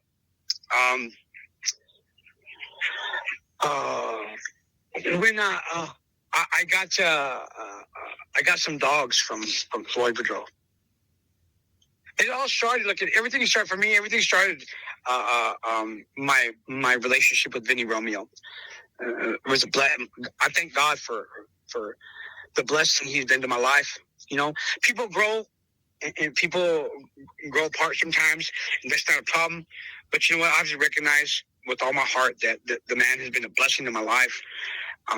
He's one of the most exceptional dogmen in the world, and still is. And the opportunities they gave me to be able to breed to the dogs that I bred have given me the dogs I have today. I cannot deny it. Okay. And Vinny was given by Floyd Boudreau. And it's important to start with the very best of the dogs. In order to have really good dogs, you have to have the best gene pool, the very best genetic gene pool. And being connected with people like Floyd Boudreau and Vinny Romeo, really is important, bro. Because it puts you at a different level. It gives you an opportunity to have the very best of the American Pupil Terrier gene pool, the very best. In my aspect, okay, what I believe.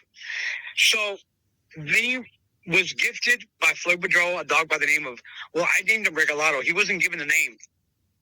It was a puppy. He was given 2 puppies by Floyd, and I had kept my eye on him. And I asked Vinny, "Hey man, what's up with the Regalado, with that dog that you got from Sprocket?" And he was like, he goes, "Why do you like that stuff?" And Vinny didn't want to use them. He just kept them because it was a gift from the old man. I go, "Let me use them." He goes, "Why do you want to use that stuff?" And he was just, he didn't want me to. He goes, "All right, I'm going to let you use it." So I used it, bro. I used the Regalado. Regalado, I told him Regalado because it was a gift. The word Regalado means gift in Spanish. So I put the name on the dog, Regalado. He goes, "Why would you call him that?" "Oh man, because Floyd gave him to you." But he didn't send that thing, so the dog's name stuck. Anyways, Regalado, I bred to China Girl, was a sister of Pepe. And brother, some of the best dogs in the world came from that. We stopped the best team in the world with the bitch from that breeding, brother. The top of the food chain came against us, and we used the bitch right after that breeding that Vinny didn't like. Bred to Pepe's sister, and brother, the buck stopped there. You know, everybody said, "Oh, they're the top of the food chain. They're gonna beat you, man. You guys might as well give us your money now, brother." In an hour and 30, bro, they hung it up, and they couldn't.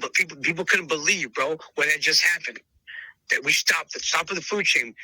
The buck stops here. I remember they yelled in the pit. They go, "Oh man, this is where the sharks swim, boys." He goes, "Vinny dogs don't do over 30 minutes here, boys." And I looked up, and my bitch got stronger and stronger and stronger. And they looked at us like, "Okay, we're giving up. We're picking up our dog. Yeah, you better pick up your dog because we're about to kill. I'm about to kill you." And we picked up our dog. We went home, bro. It was the best feeling in the world. And it came. Look at brother. That's where the idea. That's why I like the ham stuff or the Sprocket blood. See, Sprocket produced Regalado and produced ham, which I have that represented here in my yard today. Okay, and I took a bitch that I got from Boudreau ham by the name of Sassy. And when I got that bitch, and that's one of the bitches that made me believe that, and I'm not saying they put powder, I'm not saying that. But brother, she didn't look like a pit bull, bro. She's like a Patterdale, bro. And she screamed like, she didn't act like an Eli dog, brother. She was tall, lanky, and small. She had bad ears. I go, "What the hell is this?" It looked like a whippet. But brother, I'll tell you what, bro, she didn't act like a whippet.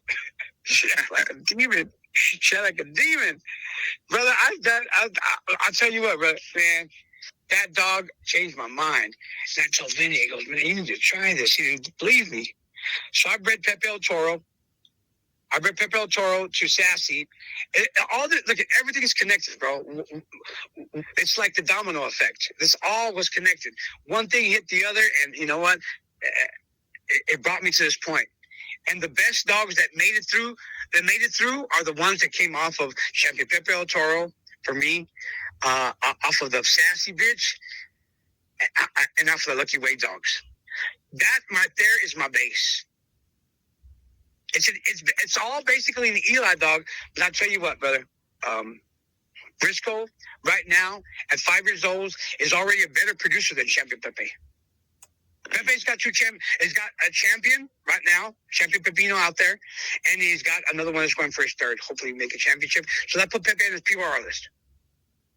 He's got a couple of winners out there as well, okay, including Briscoe. But Briscoe, at 5 years old, has already produced 3 2-time winners, and 2 best in shows, male and female. So, and he's only 5 years old. Still young. And still young.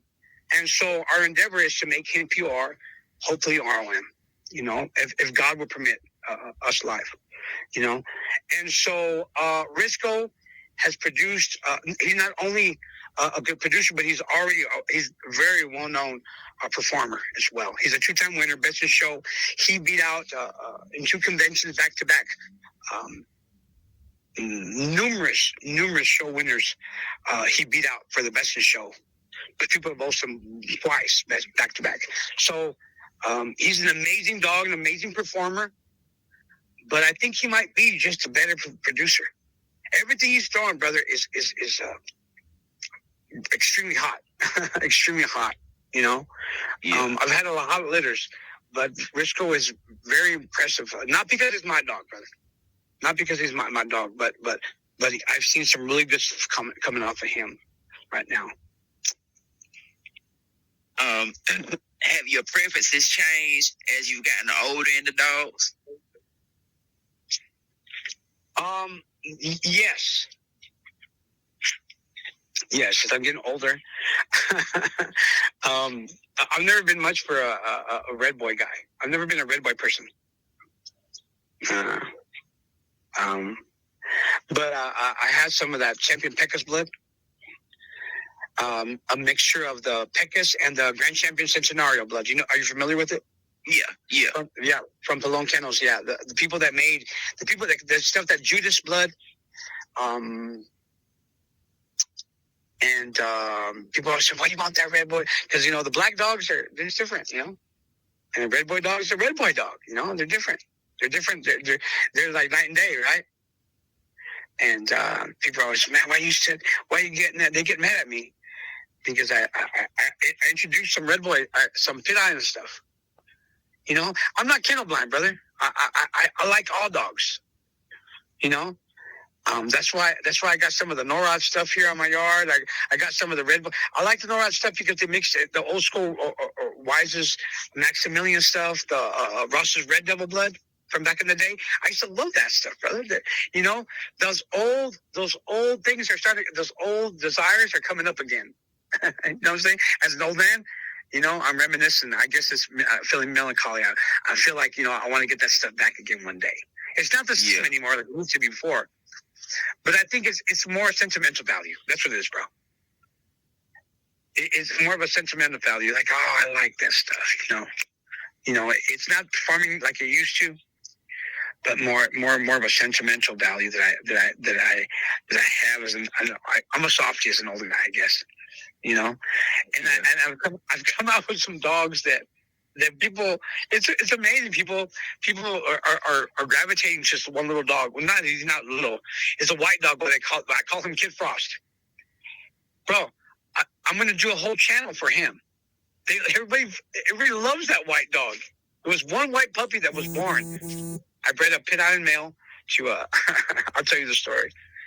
And I bred it to a Pecos female. She's half Pecos and half Vinny Romeo. Half Pecos and half a Lucky Chew. Okay? Yeah. And she came, her daddy was white, and she's a buckskin bitch, and she's a beautiful bitch, bro. Good mother. And I go, you know what? I'm going to try this pit eye and stuff. There was a male that was here, and I bred some. His name was Tejano Red. He came from Pit Island. Pure boomer. And he threw me a solid white puppy, bro. I've never had that before in my life. And I said, you know what? I've always wanted a white puppy, and I got a white puppy with a red nose. And brother, he's got to be over 50 pounds right now. He's only about 6-7 months old. Monster. And everybody loves him. Everybody, they want to say, hey man, let's see Frosty. Because I do my live feeds on Facebook, right? Yeah. And people are like, hey man, let me check out Frosty. Let me check out Frosty. People want puppies from him. He's not even 7 months old yet. And I'm like, what's wrong with you guys? So it's funny to me, bro. It's funny to me that that the preferences have changed a little bit. But you know what? I think I'm staying just true to my base. Yeah. Still. Yeah. You know, I'm having fun with it, brother. I'll tell you that. I'm having fun with it. You know, I have a lot of fun with what I'm doing with the dogs. Do you know how the schoolboy videos get started and where they started? That's another thing that I have fun with, bro. Okay, I'm gonna tell you something. A lot of people don't know, but I'll tell you. When I lived, before I came here, before I had the yard that I had, I was living in an apartment complex in Long Beach. I had 2 dogs at the time, 3 dogs in the apartment complex, and they wouldn't allow pit bulls, and I was hiding them in there, anyways. And at the time, I started to talk to Richard Garcia, schoolboy. Okay, we were talking, and we started connecting on the phone. Hey man, why don't you come over? Come hang out with us. And he came over. He came from Northern California, and he came. He drove. Him and his wife drove over to my house in Long Beach, and we were just talking dogs. He got his journals, and man, and it was just so spontaneous. And he loved to talk, and I would listen. Had so many great questions, and this was, bro, before, you know, the Facebook and the whole Facebook dog groups, and it was like in the beginning, right? It had to be, bro, it had to be 15 years ago, if I'm not mistaken. Yeah. Yeah, just about.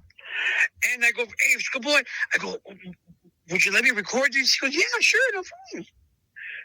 So in the living room of my house, in an apartment complex, I was living with my girlfriend, and my girlfriend and Richard Garcia's wife, beautiful lady, really good people.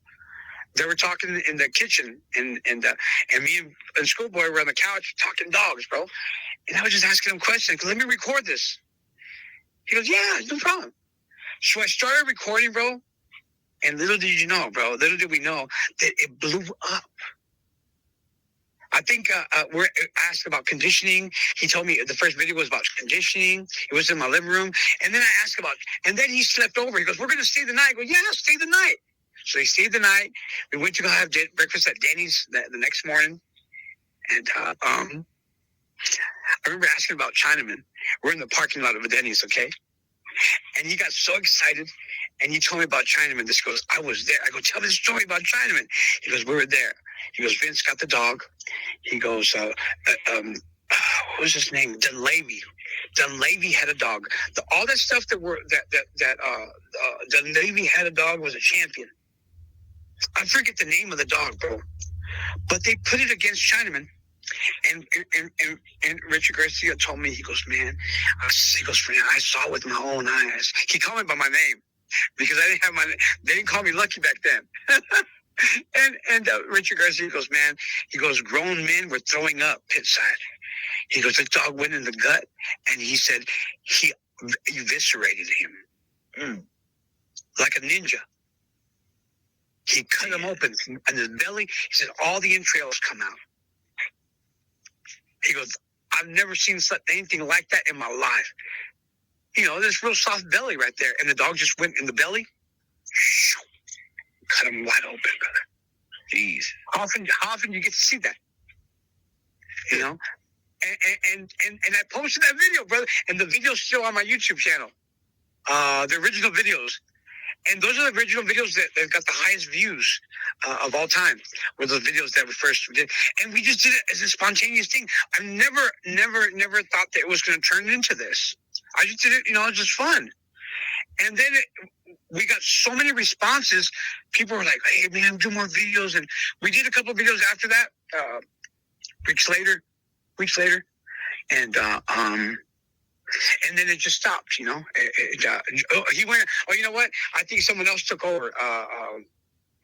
Somebody came in. They wanted to do professional type videos. And I guess they didn't want to do it from the living rooms anymore, you know? Yeah. And well, that's where it basically got started, bro. A lot of people don't understand that the schoolboy rage it started in my living room in Long Beach, California. It was just 2 men enjoying their love for the dogs. Yeah, you know. Man. And you know what I think what made it really exciting is that I had really good questions that real dogmen would ask. You know? Yeah. Like you're asking me right now, you know? And it made it spontaneous and it made it real alive. It wasn't like mechanical. It made it spontaneous. It made it I don't know the word. Yeah, just alive, bro. People loved it. And so that's where it got started, bro. And I did it for just a friend, you know, and that's, a lot of people don't know that that's where it all came from, you know, where it started. Man, that was dope right there. Dope story, man. We're gonna get into conditioning and, you know, your day-to-day care type of deal. Could you walk us through a normal day on your yard? Oh, brother. The job here is 24/7. Sun up to sun. I've been the type that, you know what, sun up to sundown. I sleep here with my dogs. I wake up with my dogs.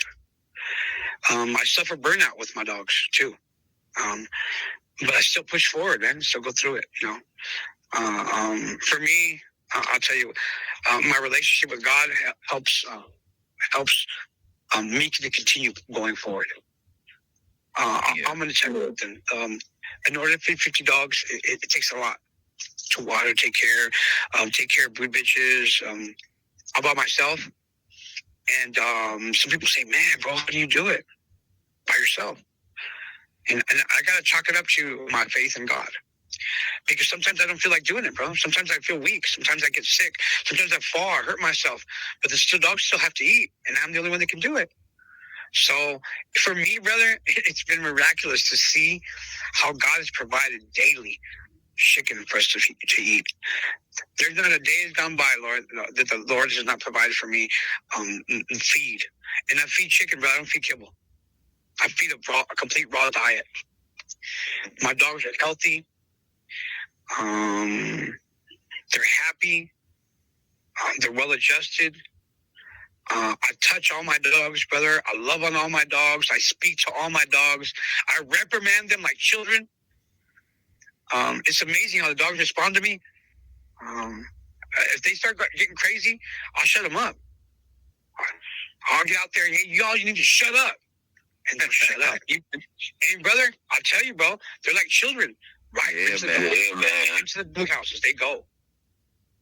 I make sure the dogs have. I use wheat straw for the dog houses.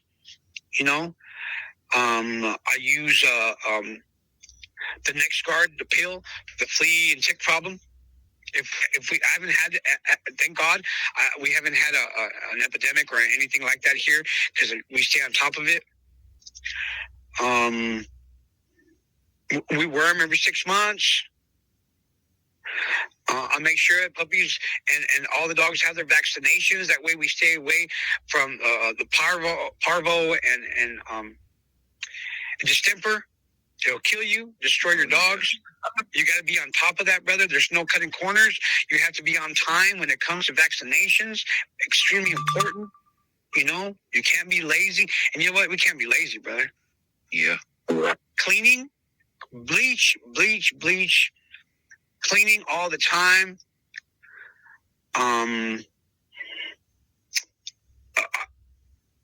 Dog houses. I'm building new types of dog houses right now that help the dogs to stay up off the ground and keep the critters out and stuff like that. And the dogs really like it, man. The new dog houses I've been making.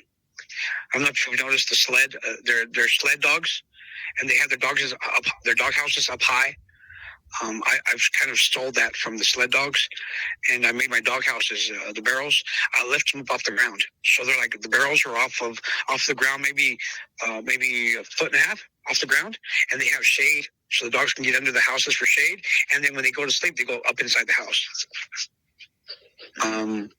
Yeah, and I use pallets to build that. We've been doing that. I've been changing the whole look of the yard. Daily water has to be fresh water every day. I get up in the morning, I do my chores, and I check fresh water. I'll check the water levels. Boom, everybody's got water. Some dogs will play it, man, like they drive me nuts. They play with their water buckets. But I like, you know what, I'm going to tell you why I like buckets. They say, hey, man, use a cement this, cement that. But you can't turn over a cement bowl. Yeah. For me, I like to take my be able to clean them out, move them around. And when they're cemented, bro, it's a task to flip them over. Sometimes they break when you flip them because you have to clean them. You have to scrape them sometimes. You know? Scrub them. Exactly. You got to scrub them. And so you can't scrub a cement bowl because they're stuck to the ground. They're heavy. So there's some dogs I have to make cement bowls for. I definitely have to. And but there's other ones that I have to, talk to. Hey, man, stop playing with that bowl. It's not your bowl. It's my bowl. And they don't listen. They'll tear it up. But you know what? I got to get out there. And you know what? It's got to be passion. It's got to be love that you got to go out there and do it on a daily basis, bro. You know what? Champions don't start in the box. They start at home. They start on the chain. By champions start by having a connection with your dog, touching them, talking to them, walking them. You can't expect a dog to be on the chain for 2 years and never been touched, never been talked to. Now all of a sudden to perform for you. Yeah. You understand that? You can't. You get nothing from nothing, leaves nothing. Well, you get what you put into a dog. And you have to have a relationship with a dog for it to perform for you. In order for a dog to work for you, you have to have a relationship with that dog. And part of that relationship, you get them every morning, watering, feeding, talking, moving them around, walking them around. So it's a lifetime passion, brother. That's my daily work on a daily basis. I chase feed, bro. I have to chase this chicken.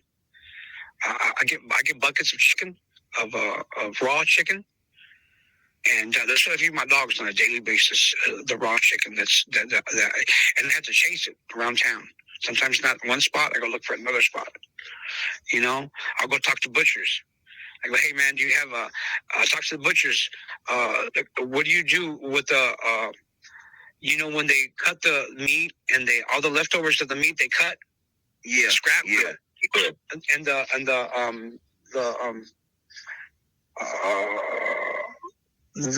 leftover, with the saw leaves behind. What would you call that? I can't say the word. With the saw, when they cut the bone and leaves the marrow, and the saw leaves behind the shake, all the leftover of the bone. Oh yeah. I asked for that from the butcher. I'll go look for that. I go, hey man, you'll sell it like for maybe $1, $2, a giant bag. And so it's all the leftovers, all the meat, and I'll take that frozen, and I'll give balls of that to the dogs. I'll feed the liver as well when I get a chance to get liver, which is really good. Churrisco, so the stud dogs, they have a special diet, brother. Yeah. I give them yogurt, plain yogurt, which is really good. Good enzymes for digestive system, for the system. Good source of calcium as well. Iron for the with the liver. Occasionally some eggs, raw eggs, and the chicken on top of that. That's just a daily feed for me, for the dogs. Puppies get extra. I'll add some kibble. I'll add some a high grade puppy kibble to the puppies. Together with their chicken and beef and liver. I go all out for my puppies, bro, because that's the formidable year. Those years right there are the most important. Yeah. So that's very important to me. The feed for the puppies. So it's bro. It's hard work, bro. It's a full-time job. People always tell me, why don't you get all these hateful people that see my videos on Facebook, on my YouTube channel as well. They go, man, why don't you just get a job? I go, well, you come try this job. See if you like it. It's not a job. It's a full-time job, brother. Yeah. It's called animal husbandry. That's what it's called. It's like living on a farm. And I've never grew up on a farm in the city. I'm from the inner city, bro. I have to pull my own water. I live in a place where there's no running water here. I gotta go chase my water. I bring it in a gravity feed square container, and I run I run a gas generator and a solar power plant generator for light here. And I live here with my dogs. I'm not a weekend warrior. Some people live away from their yard. There's a lot of people, and you know what? It's difficult, but they live away from their yard. I live on my yard. Do you understand that? Yes, sir. Yeah, there's people that live away from their dogs because they live in the suburb, and then they have a place where they like miles away where they have their dogs, right? Which is, and that's a big task. Oh yeah. But I have to live with for me, I live with my dogs. And you can see the difference too, bro, when I live with my dogs. Because there's a little, like, if people ask me, man, what do you feed? I'll feed the same thing you feed, brother. But I feed something different. They ask me, like, what is that? I go, it's TLC. They go, what? Where can we buy that? I go, you can't, brother. God's got to give you trust. God's got to give you. You understand that? God's got to give you that. It's got something you have inside of you. It's called tender loving care. Yes, sir. And that goes a long way, brother. You can't teach that. You can't teach that in college. God, you got to catch it. God's got to give it to you. Yes, sir. How important is hands-on time versus equipment? Hands-on time is number one, brother. Hands-on time is number one. So look at just like a baby will die without a mama's touch. It's scientific fact, bro. It's proven. A dog, the touch, that connection between the lead and that collar and that dog is the most important connection you'll have above the treadmill, above the jenny, above the ring pole. Those are all great implements and tools. They're great if you know how to use them right. But the most important, brother, is just some tennis shoes, a lead, and you and the dog, and walking the path up the mountain. That right there, brother, is the winning. Those all the wins I've had have come from a hand walk and throwing a ball into a lake, a river, or a beach, or a hillside, soft dirt hillside, and the best methods is when you make it joyful for you and your dog, where the dog loves it. The dog sees the leash and goes, damn, he lights up. That's when you know you got your dog. You got your dog right. When the dog's alive and happy to see it. When the dog looks at, oh, man, you go to the treadmill again? You ever seen a dog do that? Look at the treadmill like, yeah. Like, I don't want to get on that thing again. You know why? Because that's the lazy man's way, brother. Electric meal? When I saw the electric meal, when I first saw the electric meal, I was like, you guys are lazy. You guys don't want to work no more. The dog loves it. The dogs are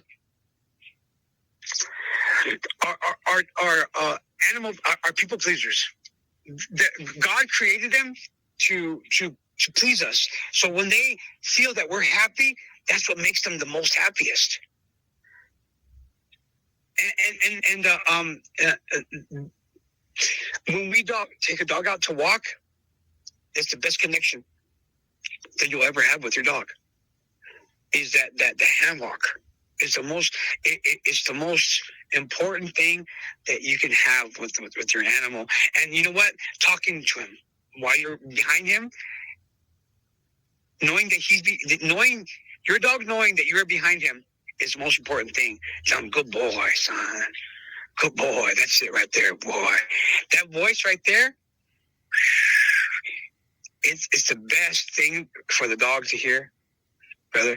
He believes, that dog believes everything you tell him. Yes, sir. Good boy, son. I love you, son. You're the best, you know.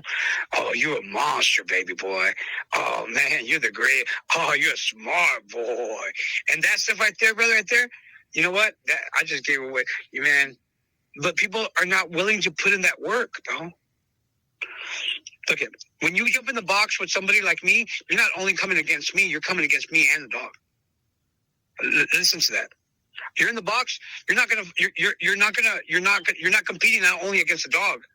You're competing against the energy of that man. I'll scare you. I will start your dog. I will intimidate your dog, and I will intimidate you. Why? Because I will be on my hands and my feet on my knees. You'll be fighting against two of us. I want you to understand that. To picture that in your mind, the box. That dog is looking at not only at my dog, but he's looking at me too, coming on all fours. He's like, damn. Do you picture that? Do you see that? Ricky Jones said, you know what? Ricky Jones will always be down. Well, I could tell you all kinds of stories about being conditioning methods, but the most important conditioning method, be there with your dog, brother. Look at bro. I've intimidated dogs from the other side. And I've looked at them and I've opened my mouth like a monster. And the dog looked at me like, what the hell? I got in that dog's mind. If I get in that dog's mind, I beat him. If I get in the opposite dog's mind, I beat him already. Because he's coming against me. He's coming against the dog too. People don't understand that. We're not going to get it, bro. But there's a lot to it. More than you think. I hope I answered your question, bro. I have a different way of thinking and philosophy, but you know what? It's because it's tried and true for me. Things I've experienced and learned, errors I've made. I've made a lot of mistakes, but I've learned from my mistakes. The best teacher is my mistakes. The best teacher is my mistakes, brother. Damn, brother, we've been talking a long time, bro. What time is it? It's like we've been talking for 2 hours, right? Almost. Yes, sir. Damn, brother. I'm feeling it now. I'm starting to feel it now. Speaking of mistakes, what mistakes do you see newer dog owners making when it comes to conditioning? Listening to other people. You can't listen to the people when you condition your dog. You gotta listen to your dog. People will tell you a bunch of stuff that is nonsense so that you can implement it and lose in the box. I'll tell you a story. They're very well-known dogmen. He was talking to a group of kids, youngsters, dog people. And he said, I run my dog on the Jenny for 4 hours. And I said, and I looked at him, and I looked at everybody else. They believed him. And I walked away, and I go, you're stupid. I go, because you can't run a dog on a Jenny for 4 hours? You burn the dog out, right? Yeah, he destroyed it. Exactly. So what happens is that all they people, they get this in their head, and so they pass out this misinformation. They pass all this misinformation onto each other. So when old boy that said that information shows up at a show, he's beating everybody. Why?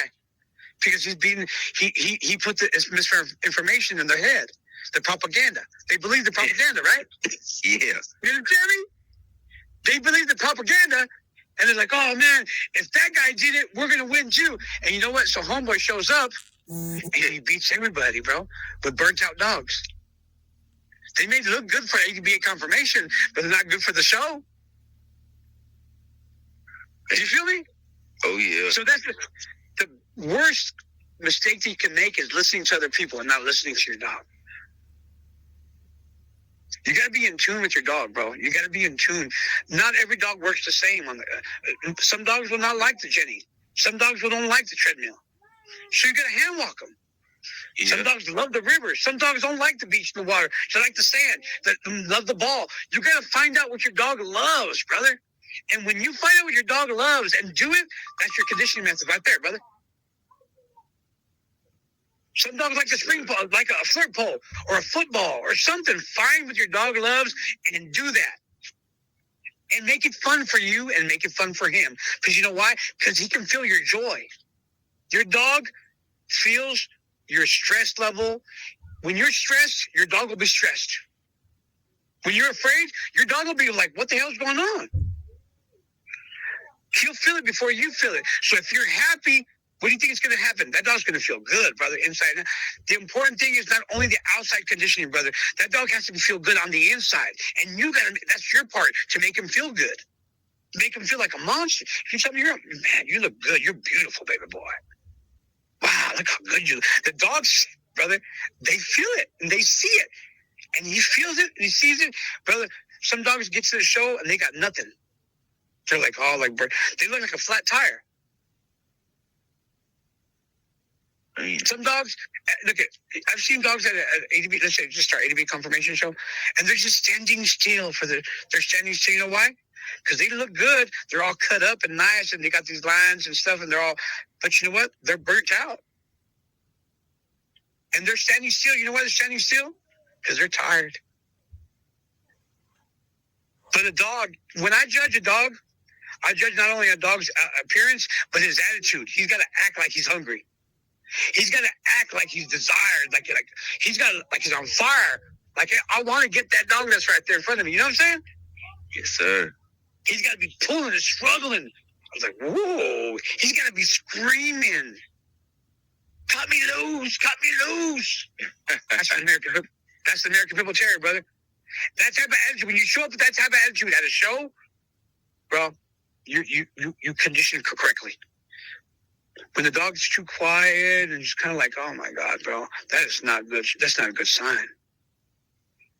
I changed. Look at when it comes to the mistakes. I made a lot of mistakes early on, bro. One of the big mistakes I made was not letting the dog grow up completely. I had dogs spoil me at an early age. There's dogs that started really early for me. They're monsters, so I went with it. But I should have, if I would allow them to grow properly, 2 years old, old school timing, like old school timers. Everybody wants. The problem with dogmen today is they're impatient, brother, and they push their dogs too early, and they break them. Yeah. You will serve no wine before it's time. The longer you wait, the better it is for the wine. The longer you wait, the better it is for your dog. Yes, and dogmen today are impatient, brother. They don't want to wait. They want everything cake mix. Yeah. They want to put it together, put it in the pan, then serve it up. No, brother, it doesn't work like that. Most of them don't got no OGs that teach them anything, man. Exactly, brother. The OGs are all gone. This is why I started the podcast, because I'm like, man, these people, need to be educated. This is a way they can talk to the OGs, listen to the OGs. It's jewels that y'all dropping these interviews, man. That's one of a kind, Yeah, bro. I mean, because we've learned the hard way, bro. We've learned from lifetime. This doesn't just happen overnight. We bumped our heads against the wall. We made the mistakes. You know what? But you could ruin a good one. You could take a really good dog with a huge potential and really ruin it by being impatient. It's not fair. And okay, another thing. These aren't animals. These are blood. They're blood. They're tissue. They breathe just like us. They're not tanks. They're not machines. Not something you put gas and oil in and you just turn on like a car. These are living, breathing beings. And you can break them. It's not like a car, brother. Not a machine. So there has to be there has to be a balance. You have to be delicate and you have to be hard too. A lot of the mistakes that people make is that, you know what? They add stuff to the dog that the dog doesn't need. I think natural is the best, brother. The Winstro, I've never used it. You hurt a dog more than if you don't know how to use the anabolic aspects of the conditioning method. Man, you know what it does? It's a rocket ship. It turns on at the end. What happens to a rocket? What happens to the fireworks? They burn out. They blow up. They're great. It's spectacular. But what happens at the end? Yeah. It's over. You burn out your dog. And most people that use, they go and use, sure, they may win, but you know what? They have nothing to show for it at the end because that dog can't produce anymore. They can't get puppies from it anymore. Those dogs are fireworks. Very spectacular. But at the end, they hurt their dog in the long run. They don't think about the long run. They're thinking about the bet. For me, I'd rather have my dog in the long run. You said it. It's a difference between a gambler and a dog, man. Exactly. And a gambler would do anything to win. He'll cheat to win. Instead of allowing the dogs to decide, I know a lot of gamblers, brother. They'll cheat you to win. They really don't care about the dog. Yeah, they don't care about the truth. The truth is the better dog, right? In the perfect world, you think, hey, let's let the dogs decide. Let the dog decide, right? The better dog, The better dog. But no, it's the better handler, the better cheater. It's true, bro. I've seen it happen. The better dog doesn't always win. It's the better handler. That's very important, too. Crafty handlers, brother. Ooh, brother, damn. I've seen some intelligent handlers, bro, beat you with the lesser dog. Man. Against a novice. I've seen it. I've seen it with my own eyes. I hope I answered your question, bro. People need to listen to their dogs and find out what their dogs are, how they tick. Not all dogs work the same. Yes, sir. Not all dogs are the same. And you try to condition one dog, you try to condition your dog like the condition Grand Champion Macho Buck. That's not Macho Buck, brother. You try to condition your dog like condition Chinaman. That's not Chinaman. That's a different dog. Find out what your dog, what makes your dog tick. And that takes a lot of work, bro. Sacrifice. It takes real dogmen to do that. Yes, sir. What's the hardest lesson dogs ever taught you?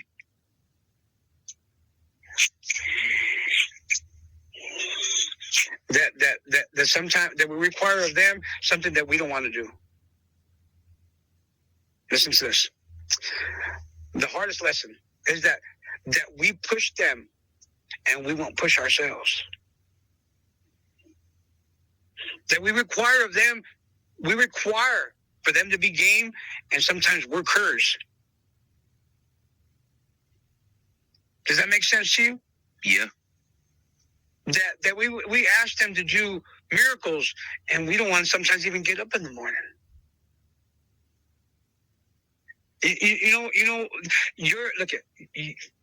Your dogs are a reflection of you. They give off your vibe. Your dogs are usually a reflection of the person that has them. If you're a confident person, your dog will be confident. You know that? They'll give out that vibe. If you're even keeled and calm, your dogs will be calm. But if you're scatterbrained and all, your dog will be the same way, bro. You'll give out, the dog will feed off your energy. Does that make sense? Yeah. Right. And sometimes we'll require of our dogs something that we're not willing to give them.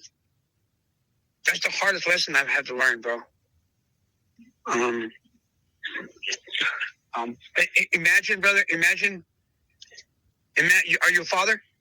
Yes, sir. Okay. And most people are listening.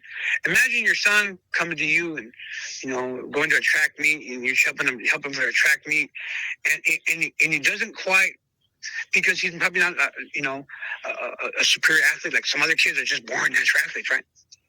And you try to help him to be his best, and he doesn't win. Are you gonna throw him away because your son didn't win the track meet? No, sir. No, you're not. No, you're going to continue working with them and loving them, right? Bro, people do. Listen to this. A dog that you feed for 2 and 3. I'm not saying that we're gonna keep dogs that quit. No. But after you fed a dog for 2 and 3 and 4 years, and you looked into his eye, and he doesn't quite perform the way you wanted to perform in the show, what do you do with that? You know what a lot of people do, brother? They'll get rid of that dog in a really bad way. Yeah, that's difficult, bro. After looking into a dog's eyes for 2 and 3 years, bro, and then say, you know what? I don't want you no more.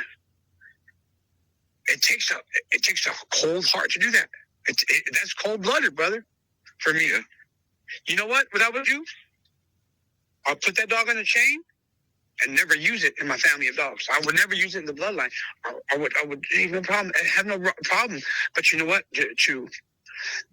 There's more humane ways of taking care of that. When a dog doesn't function, I wouldn't breed him. Okay, he just showed me that he's not worthy to be used in the line of dogs that I'm trying to develop. You know what I'm saying? Yes, sir. You know? What if we don't cut the mustard and God decides, you know what? Hey, I'm going to send you to hell. Damn, that's heavy duty, bro. Yeah, the standard that we use on the dogs, we won't use that standard on us. Think about that. Yeah. You know, and I think for me, I want to bring a conscience to the dog game that doesn't have a conscience anymore. I want to bring where, you know what, a little bit of common sense, where we've lost a lot of common sense because of the internet, and people are requiring stupid things. I mean, just stupid.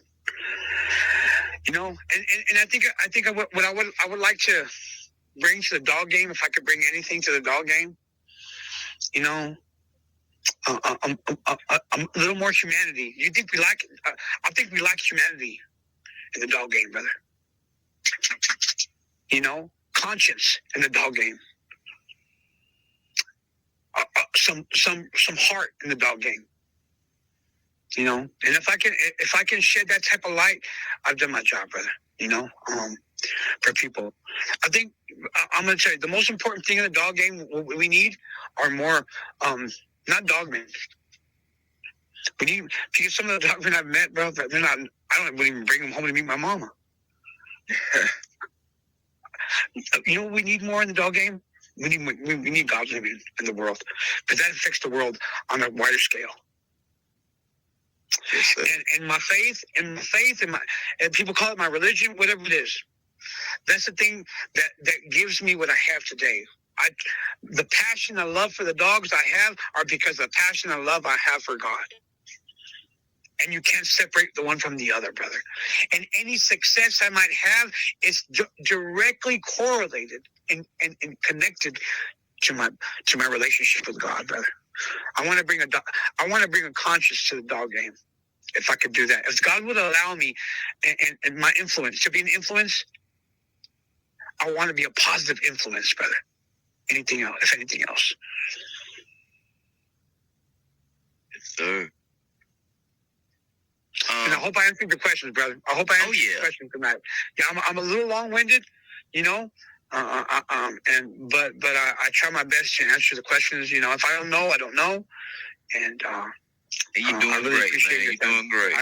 I really appreciate you opening the doors to me to be able to talk to you guys and to your audience as well, brother. Appreciate you as well, man. Yeah, thank you so much, brother.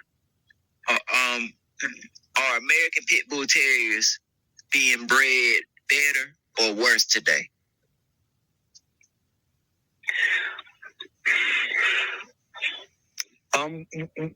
We should be getting better. Like I've always said, if you're chasing the dogmen, you're going to see the real true dogmen. The dogs are better today. They should be better today than they were yesterday. They should be progressing. Dogs like Jeep, and dogs like let's say Macho Bug, because dogs like, name a dog, whatever you want to name, Chinaman. They wouldn't perform at the same level today. There's dogs that are higher level now today because of nutrition, because of the science, because of the advancements we have in medicine and nutrition are a lot more than they were in the past. Can you agree? Yeah. And so we should be getting better dogs today. And the only reason we get better dogs is because the dogmen have to be better, brother. The advancements are better. Conditioning methods are better. People are developing different methods to condition, you know. I've seen these rubber bands they use for conditioning. I thought that's pretty cool. I didn't think about that back in the day. The rubber bands, you know, those rubber bands they put in the harness? Yeah. And the dog runs in, and he's inside of a sand pit, and I was like, wow, that's intelligent, very intelligent, bro. It causes stress. The dog goes back and forth and back and forth. I mean, that's amazing. It's something you're doing with the box, you know. So dogs are can be better conditioned today. They should be better, but it all depends, brother. It all depends on the dog man. The dog doesn't condition himself. It has to be the dog man. And how do we know who's doing the best job? Well, you'll see it in the circuit. Follow the dog man. They're actually winning. And it's usually there's people that are conditioners. Okay. All they do is dedicate them. I know people that dedicate themselves to conditioning people's dogs. And those guys are winning constantly. I was like, damn, I want to use that guy. And there's people that actually dedicate them, but they don't have, like a particular family of dogs. See, there's a big difference between a breeder and a handler, my friend. And sometimes people don't see the difference. They're not the same. A breeder produces the dogs that are needed for the handler. A handler all he does, he has a passion. A handler has a passion to condition, prepare, and to make champions. A breeder, what does a breeder do? He looks for the champions to produce more champions. He breeds. He has the patience to breed females. The handler, all he wants to do is cut the dog loose. He's not have the patience for puppies. The breeder has the patience for breeding puppy and raising them, and then handing them to the handlers and say, "Here you go. This is a good one." There's a big difference. So you have to find out, I think, what you want. You want to be a breeder or you want to be a handler. It's very rare to have both at the same place at the same time. Tom Garner is a handler. He's a breeder, right? Yes, sir. Right? For me, Mr. Vinny Romeo is a handler. He has no patience for puppies. Tom does. And Vinny Romeo, he don't want patience. He don't want puppies. Tom has patience for puppies. Vinny Romeo wants to prepare them. Once he gets a puppy, he don't have patience to raise a dog for 6, 7, 8, 9, a year and a half. He don't have the patience for it, brother. He waits until the dog is 2 years old and says, "Oh man, that one looks good. He has an eye for a dog. That one's going to look. That one look. Let's check him out." He looks him over. Okay, take him off the chain. Come on, let's go weigh. You know. Yeah. You know, and the handler and the breeder looks from a different standpoint. So, I think it's important to distinguish the two. That way, you know what direction you want to go. Yeah. All right. What's your take on social media and dogs? Wow, man. It's good and it's bad. You know, if you use it properly, it can be a good tool. Yeah. But if you use it negatively, it's bad for everybody. You're right about that. Bad for everybody, but it's bad for all the way around. But it can be a good tool, you know. But like everything, brother. Everything in excess is bad. Everything in excess can be bad.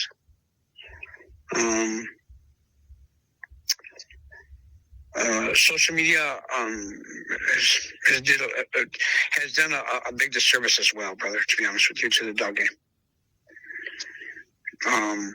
It gets a lot of people in trouble, too. You know? Yes, sir. It gets a lot of people in trouble, you know? So because of social media, we have to be, we're a little more on edge and we're more stressed. Because you don't know who's who. And not everybody's out, is not on the same page. You know? Sir. Yes, sir.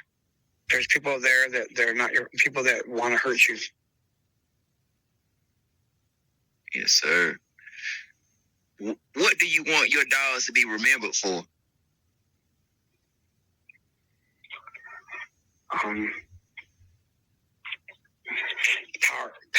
Powerful dogs. They were powerful. Good. They're good dogs. But I don't think they're going to be. Really, to be honest with you, I don't think they're going to remember my dogs. They're going to remember me more. Because the dog comes, brother. The dog comes and goes, brother. Yeah. All right. A dog will come and go. A lifespan of a dog is maximum 15 years. Right? Yep. And they forget about the dogs. They forgot about Daibo, Polish Son. They forget about Daibo, and the next big thing comes up. They'll forget in a couple of years. They'll forget about those dogs, Macho, but they forget about those dogs. But you know who they don't forget? The trajectory of a man. Yes, sir. You know, the trajectory of that man, day after day, year after year, keeping the dogs until he's old and gray, like Floyd Boudreaux. That's a testament right there. You know, the Boudreaux dogs are known. I've always known the dogs to be power and punch. But you know what? I remember the man more than anything else. Yes, sir. You know, so what my dogs will be known for, you know, that there was a good dog man behind. That's what I want them to remember the dogs for. That there was a good dog man behind my family of dogs. Because it takes a lot of work to produce a family of dogs. There are very few families left of dogs, you know. Like, remember back in the day with Bert Sorrells? That's a family of dogs. Pat Patrick, a family of dogs. That man dedicated to just being Bolio dogs. Bert, the Red Jerry dogs, those Sorrells Bulldogs, Johnny Walker Shoshone dogs. Mr. McCool, right? All those old Carver dogs. Yes, sir. Mr. Petrie, or the white dogs, the alien dogs. Very few families of the dogs left, brother. And I think it's important for me. I want to build a family of dogs. And it takes a lot of hard work and time to build a family, you know? Yes, like the Colby dog. The Colby dogs. That's a family of dogs that's still around. Doesn't perform like it used to, right? It's not in the show circuit like it used to be, but it's still a family, you know. I would, you know, like Walter Komasinski. I heard that when he died, he killed all his dogs too. That he ended that line of that family of dogs when he didn't want nobody else to have it. That's crazy. The dedication he didn't want nobody else to ruin it. So he said he put them all to sleep. Very few people had that stuff. You know? So, you know, hopefully they remember my dogs by the good dog man, you know, or the good man that was. Yes, sir.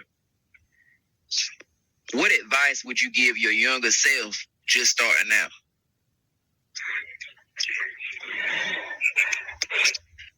Don't do it. Don't do it. Don't. Fine. Go. Listen to your mama. Stay in school. Be a lawyer, a doctor. You know, be a pastor, be a preacher, but don't be a dog man. That's advice I would give myself. Don't do it. Man, I would have not went to San Pedro and bought that puppy. That's my advice. That's honestly, right? It's man. But you know what? God's got a plan, bro. I gotta believe that God's got a plan for my life, and that these gifts, these talents, these passions He gave me were for a purpose. You know, it doesn't end here. I really believe God wants me to reach people, bro. For Him, and this podcast is part of that. God gave me the dogs I have and the platform I have because He wants me to spread a message, a more important message. That, you know what, the dogs are going to die one day. You know what? And you're going to put your faith and trust in the dog. He's going to quit on you in 30 minutes. He's going to quit on you. But if you put your faith and trust in Christ, He won't let you down. Ever. Brother, that's the message I want to get across. And I think that's the purpose I have within the dog game. Not because I have great dogs or a great dog man. No, I think because you know what? I think in these last days, this is the message that dogmen need to hear. Why? Because dogmen won't go to church. So God loves them, He'll bring the church to them. Do you understand me? Yes, sir. They won't step inside of a church. You know, maybe grandma went to church, maybe and grandparents and family, but you know what? They were like, oh man, they're burnt out because his family made them, forced them to church. But you know what? But they can't get away because God's going to chase you. And He uses men like me to show up in this arena of the dog game where people don't go to church and says, I love you so much, I'll bring the church to you. I'm going to reach out to you. And I think that's the message that the dog game needs to hear, brother, right now. You know, God puts His representatives in the NFL. The Patriots, I don't know if it was his quarterback, a young man, they asked him about, you know, his success. And he said, when I was young, you know, I was real prideful and arrogant. But he goes, but when I came to Christ, everything changed. And he started giving glory to God for his success in his football career. The Patriots, it was a news conference they were having, and you know, that they were going to the Super Bowl. He goes, I got to give it the glory to God. I thought that was amazing, brother. Yeah, man. I thought it was amazing, but I think if anything good comes from my family of bugs, I want to be able to be like that and say, you know what, I want to give the glory to God. The only reason I have what I have is because God gave it to me. Do you feel me, brother? I think that's the type of conscience. That's the type of conscience I want to bring to the dog game. A little bit of conscience, you know. That's my prayer too for you guys, and the opportunity I have with this podcast is to spread this message, brother. Right here, it's the most important message in the world, brother. Dogs come and go, bro. And you know what? Sometimes they just die of parvo. Yeah, your dreams just kind of flutter away. And what you're gonna have left? What is the gain? What is the gain for? What do you gain if you win the whole world? You got all these ROMs and champions, and at the end of your life, you go to hell and you lose your soul. What is the gain? Nothing, brother. I was like, oh man, people tune me out when I start talking about this, brother. They tune me out. But the only reason I have what I have, if I'm anybody, and if anybody knows Lucky Lopez, the only reason Lucky Lopez is who he is because of the grace of God. Sir. And I'm sorry, brother. I had to say that to you. I had to say that. You know? Oh, man, that's fine, man. All right, brother. That's just me, brother. That's just me. And I appreciate, we've been talking for almost 2 hours, brother. At least. Yes, sir. We've been talking since 8. It's 10:47, right? And we've been talking since like 8 o'clock, 8:15, 8:20. Wow, yes, brother, that's a long podcast, brother. I got one more for you, one more question. All right. We're gonna wrap it up. Where can people follow your work or learn more about your dogs? Okay, well, you can follow me on. I have a website. Lucky Lopez Game Dogs. I'm on YouTube as well as Lucky Lopez Game Dogs. I have also my Facebook, Black Angel Warrior. You can find me on Facebook as Black Angel Warrior or as Lucky Lopez, all capitals. I'm TikTok, and the same message that you hear on the podcast, the same message you get. I shoot from the hip, and I speak from my heart, brother. I practice what I preach, and you'll see that on my podcast. You'll see that on my YouTube videos. You'll see that on my Facebook posts or my live feeds, which I do every day. You'll see that there, brother. You know, not many people do Facebook, so they'll do YouTube, and I'll do some YouTube videos. You know. And hearing people say, hey, man, do YouTube videos. And I try. But you know what? I can barely chew gum and walk at the same time. I need to do it's difficult to do all these different social media things, you know? Yeah, so man. I'm stuck with Facebook, you know, because it's been pretty popular. I've got over almost 100,000 followers. But it's like 90-something, 95. I don't know. We're close to almost 100,000, you know? And, and so... And it's the same message, bro. The same message I'm bringing here today. So you guys follow me there if you like. Yes, sir. And thank you. Hey, brother, I really appreciate your time. Do you have any more questions for me? No, sir. I'm about to hit the outro. Before we wrap this up, I just want to say this. Conversations like this matter because the American Pit Bull Terrier doesn't survive on hype, trends, or social media posts. It survives on standards, responsibility, and people willing to put in the real work when nobody's watching. Lucky Lopez represents that mindset, not perfection or noise, but commitment to the dog, to the craft, and to doing things the right way. Lucky, I appreciate you for coming on and speaking honestly about your program, your dogs, and the realities that come with them. To the listeners, if you take anything from this episode, let it be this. Own fewer dogs, demand more from yourself, and respect the breed enough to protect it.